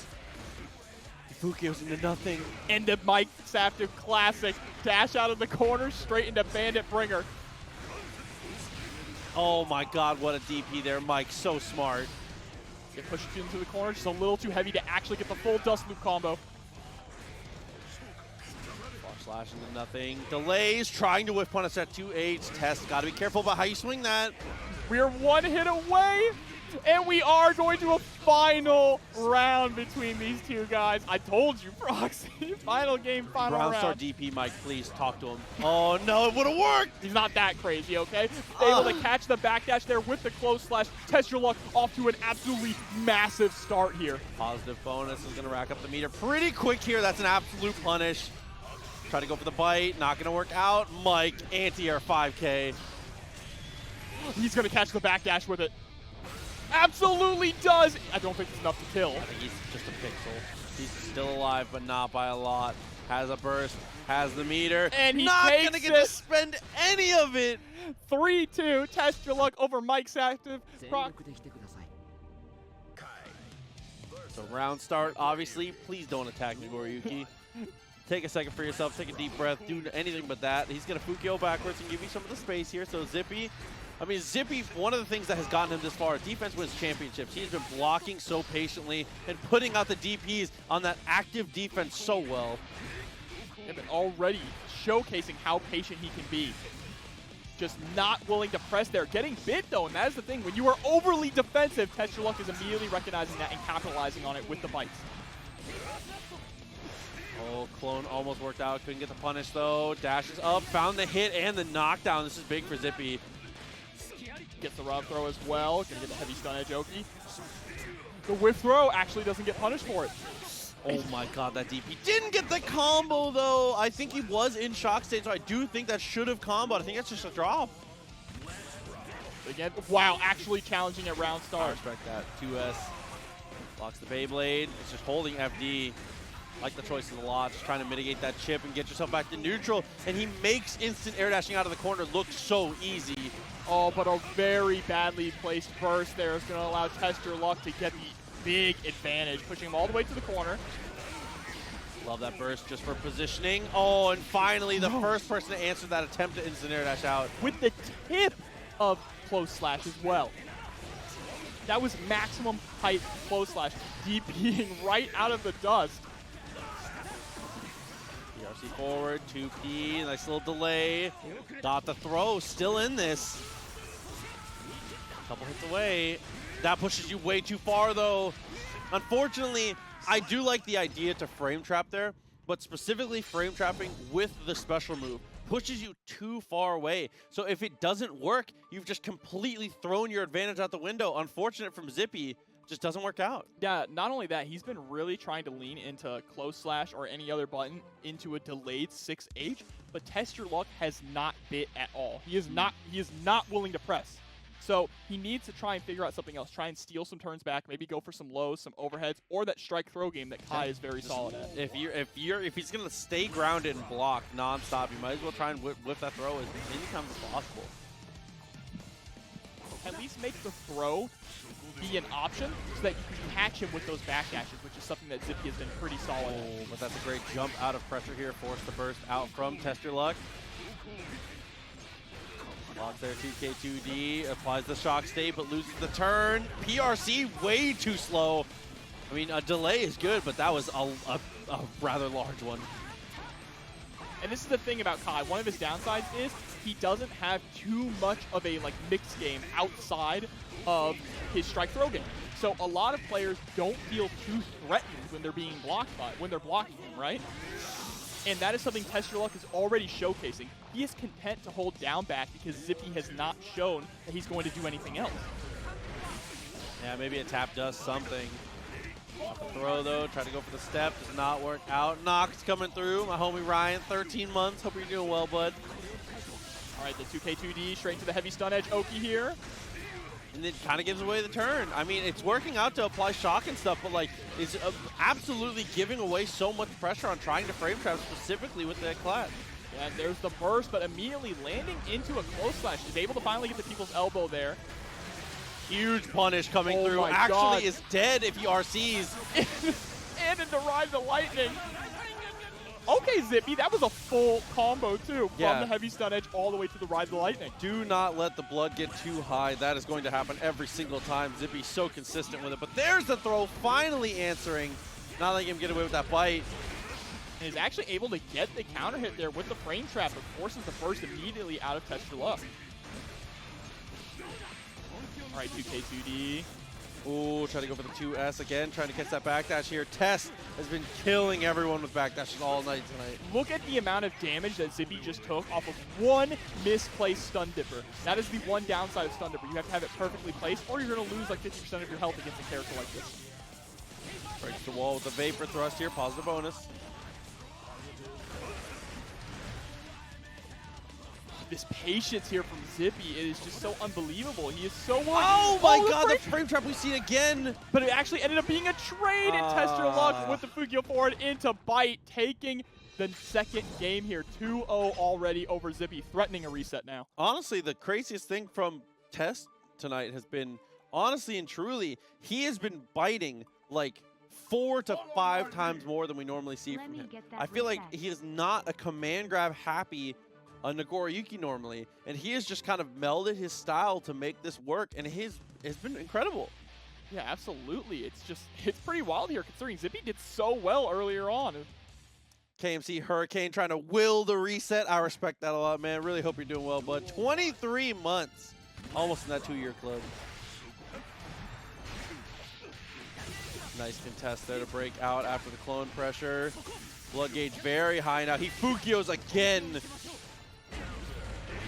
Jumping H there, full-on conversion after the counter hit. He converts that from max distance. Okay, right into Ride the Lightning here. Gonna get some Oki going on. Are we gonna see a heavy stun edge or maybe just a run-up? Yeah, goes for the IAD backwards, but the wake-up BRC, so smart from Test Your Luck, able to get a nice conversion, pushing all the way into the corner here. Oh, but the jump over straight into the super, and I love that from Zippy. That is the answer to if you think your opponent might go for the burst. Instead of trying too hard to bait it, just super. What could go wrong?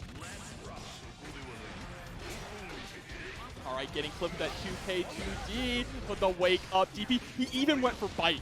That was scary because Bite will beat out DP. Absolutely. Heavy stun dipper, pressure's on. There we go. Close slash to beat the backdash this time. Zippy adapting well. Hopefully not too little too late. It's been a really competitive set, and I'd love to see it go even farther. All right, there's the throw into the corner. Actually tried to go for the close slash, but whiffed it. There we go. Finally gets it. Resets with the throw as well. Oh my god. Dude, Zippy. Zippy is finally starting to unzip the other layers of Kai play. Don't you ever. That wasn't even actually intended, not gonna lie. But no way that was unintentional. That was unintended.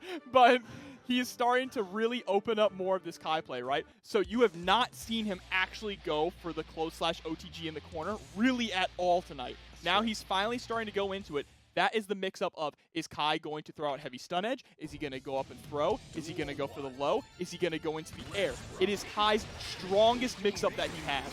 That's definitely one of those, just take the throw, smile. Like, he's just going to keep doing it.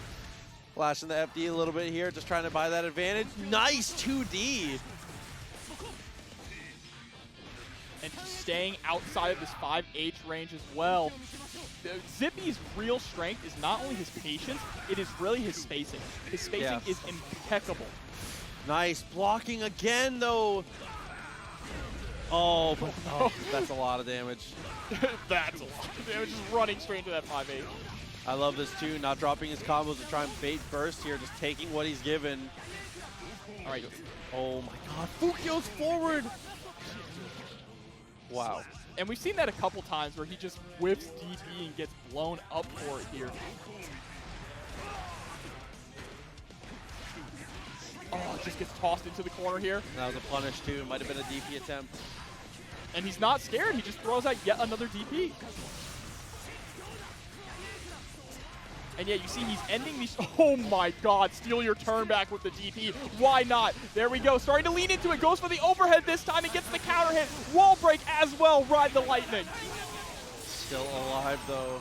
Positive bonus coming through, he's got to be careful about how he spends it, but instead he runs up and just pokes him. Zippy might take this to a game 5. And it's all because he's starting to now utilize more tools he has not shown before. And he's DPing out of block strings. testyourluck is getting nothing for free. testyourluck has not hit like one single random like cheesy Nagoriyuki thing. He's making him play it honest. That's all honest and finger quotes, you know what I'm saying? Well, Kai is the king of honesty. Oh, okay, nice block. Burst is still available and it's gonna spend it. So runs right into that 2H. Ooh. All right, there's another great place. Vapor thrust, but runs right into the Ric Flair chop. Doesn't get the combo though. 2H push to the corner. testyourluck is looking for the reset here, but that's a lot of damage. Once again, is gonna go for the heavy. Tries to chase him down there with the 2P. But the PRC straight into bite. It's not enough to kill though. Oh, he tries to DP. whoa. He's still okay. He actually survives that and is able to get the throw there. He has 50 meter. Ah, but the Beyblade is enough. He didn't FD it.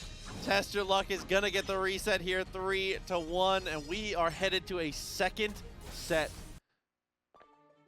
And now with that reset at 3-1, you have to wonder, is Zippy gonna be able to bring this back?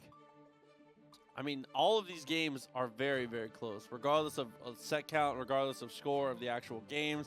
All of the rounds are coming down to very micro decisions here. I mean, these guys are both incredibly practiced at the matchup, clearly playing so well back and forth. It all is coming down to these little micro, I know that, it literally is coming down to I know that he knows type of decisions. And I think that Zippy's really gonna have to be careful with their DPs going forward. Dude, you don't need to stop using it, but you definitely have to start mixing up the timings for sure. Because testyourluck is starting to actually call them out. Yeah, He's so starting many to not approach. I mean, that's one of the unique things about Nagoriyuki. He can pressure you after his knockdown from half screen. So, take it out of the equation.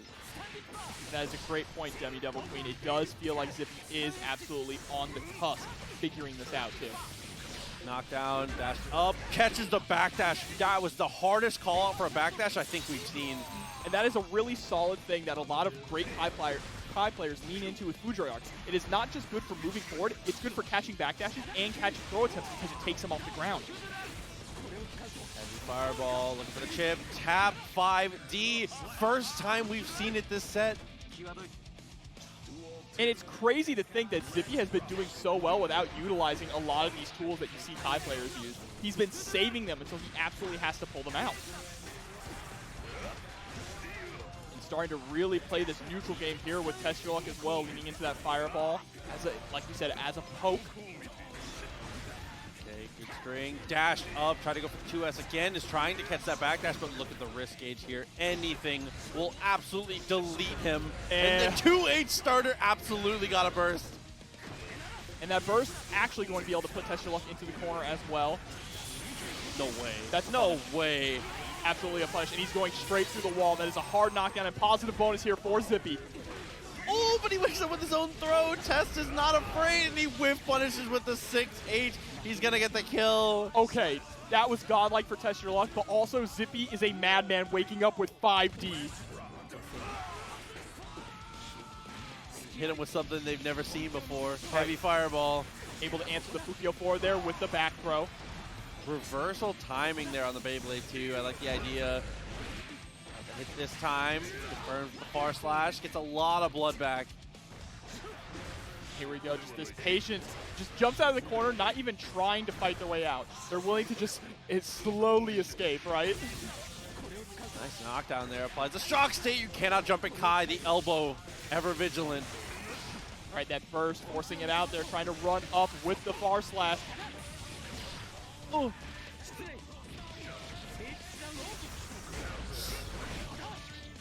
Oh my god, and is able to get it.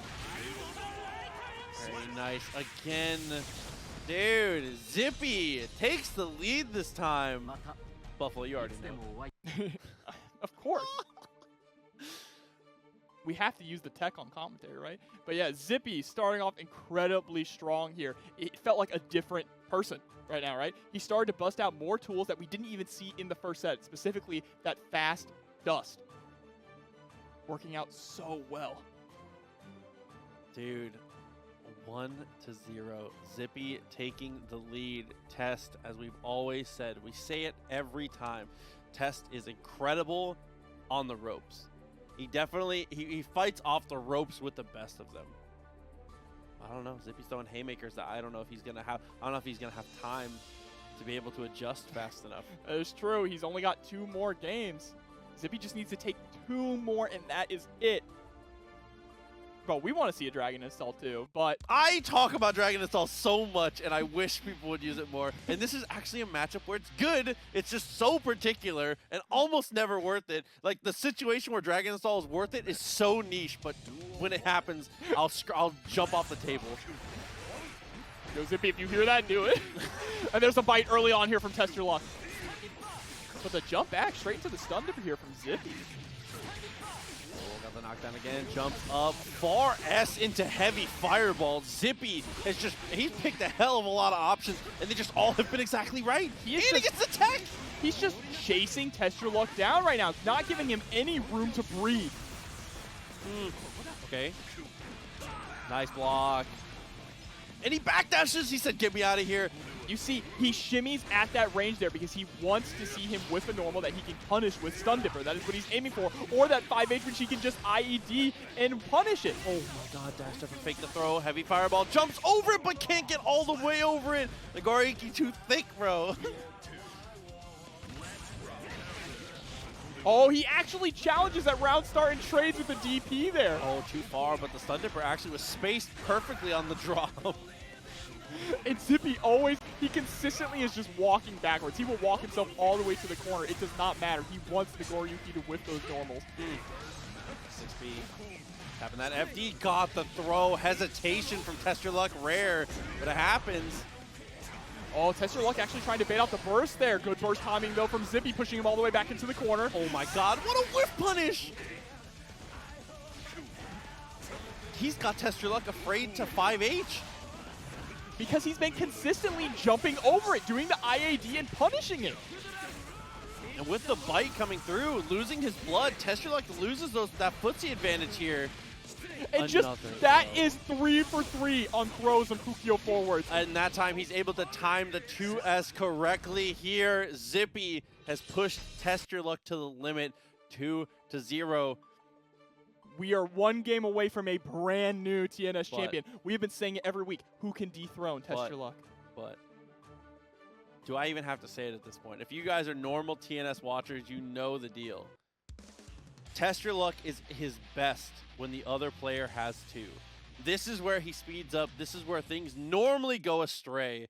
Zippy, if Zippy can keep control, he'll be one of the first people we've ever seen be able to deal with this situation that Test Your Luck is about to put him in. Already found the knockdown there.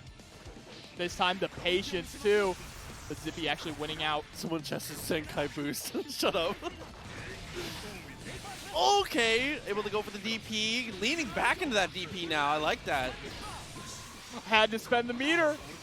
Trade sides, he gets hit with a counter hit. Close slash, bad burst as well for Zippy, but TestYourLuck actually dropped it. A lot of damage still. Trying to go Fukio forward, does not work out. Test, I wouldn't be upset about a burst, but instead he's gonna mash on Wake Up, and it's a beautiful press. Test is gonna take the first round. And just like that, things starting to change a little bit here for TestYourLuck.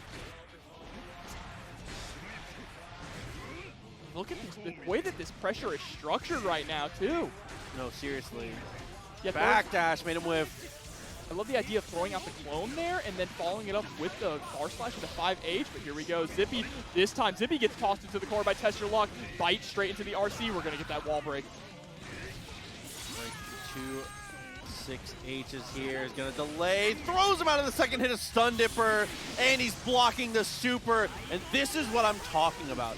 There's something different about TestYourLuck when the opponent gets to 2. I don't know how to explain it. It happens every single time. It happens every time. It's not a joke. It's the Zenkai boost. I just don't understand. The man's going Super Saiyan now. He just has like the mentality of a king. It's just one of those things where it's like this creeping death. You're ahead, and all of a sudden you just feel that the weirdest anime aura boost where you're like, oh, so something changed. Oh my god. It's not even his final form, brother. Dude, it's serious. Here we go.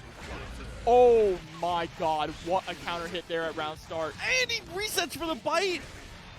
What an axe killer mentality, but Zippy still mashes out of it. Very smart. Utilizing those plus frames, yes, running forward, knowing that TestYourLuck is not going to want to press after that, so going straight in for the grab. Chooses not to PRC there, extend the combo. I like that. Would rather just maintain neutral. He gets another throw. All right, yep, PRC, keep that pressure going. He's got him locked down into the corner again, but he just dashes out and gets a bite. Look at 15 Fukios. What is he doing? He's building up that blood. He wants to maintain the blood. Oh, he whiffed. No. Okay, 6P. Oh my god. Dude. And we are getting so close to a final game here between these two, but there's a great throw from Zippy. Able to catch the backdash with the close slash there. Gonna get the wall break. And just like that, he's gonna back up. He's passively build that meter. I love him backing up though, especially when he's not at max blood. If you're beating him at footsies when he's at his best, when he's at one level of blood, absolutely go full screen. Zippy is dominating that scenario. And Zippy looking incredibly solid that round as well with a perfect, and we are on tournament point for Zippy. At this point, I would rather see TestYourLuck Fukio backwards 16 times to make sure he has blood, because you cannot get stuck in these footsie scenarios versus Zippy, who's beating you when you're at 2 blood. And there's the... Zippy has been so... that is the key of this matchup. Zippy has been throwing the Fukio forward so consistent here, putting TestYourLuck into the corner. Okay, got the pressure on. Nice bite, though. Oh, the bait! Oh my god, it naturally baits it! And he's going through the wall right now, but that combo also built up enough meter for TestYourLuck. He's got 50 bar on deck. He's going to spend it for the BRC forward. Bar slashes, Fukio's backwards here. I love that. Reset yourself, but this time it's forward for the bite. Burst is still available here. And he gets the throw, and he has the meter, but he doesn't spend it! He didn't spend the meter! That's where you dragon install. He still is going to be able to do it, though! Absolutely! Zippy is going to take it 3-1 in the reset. Our new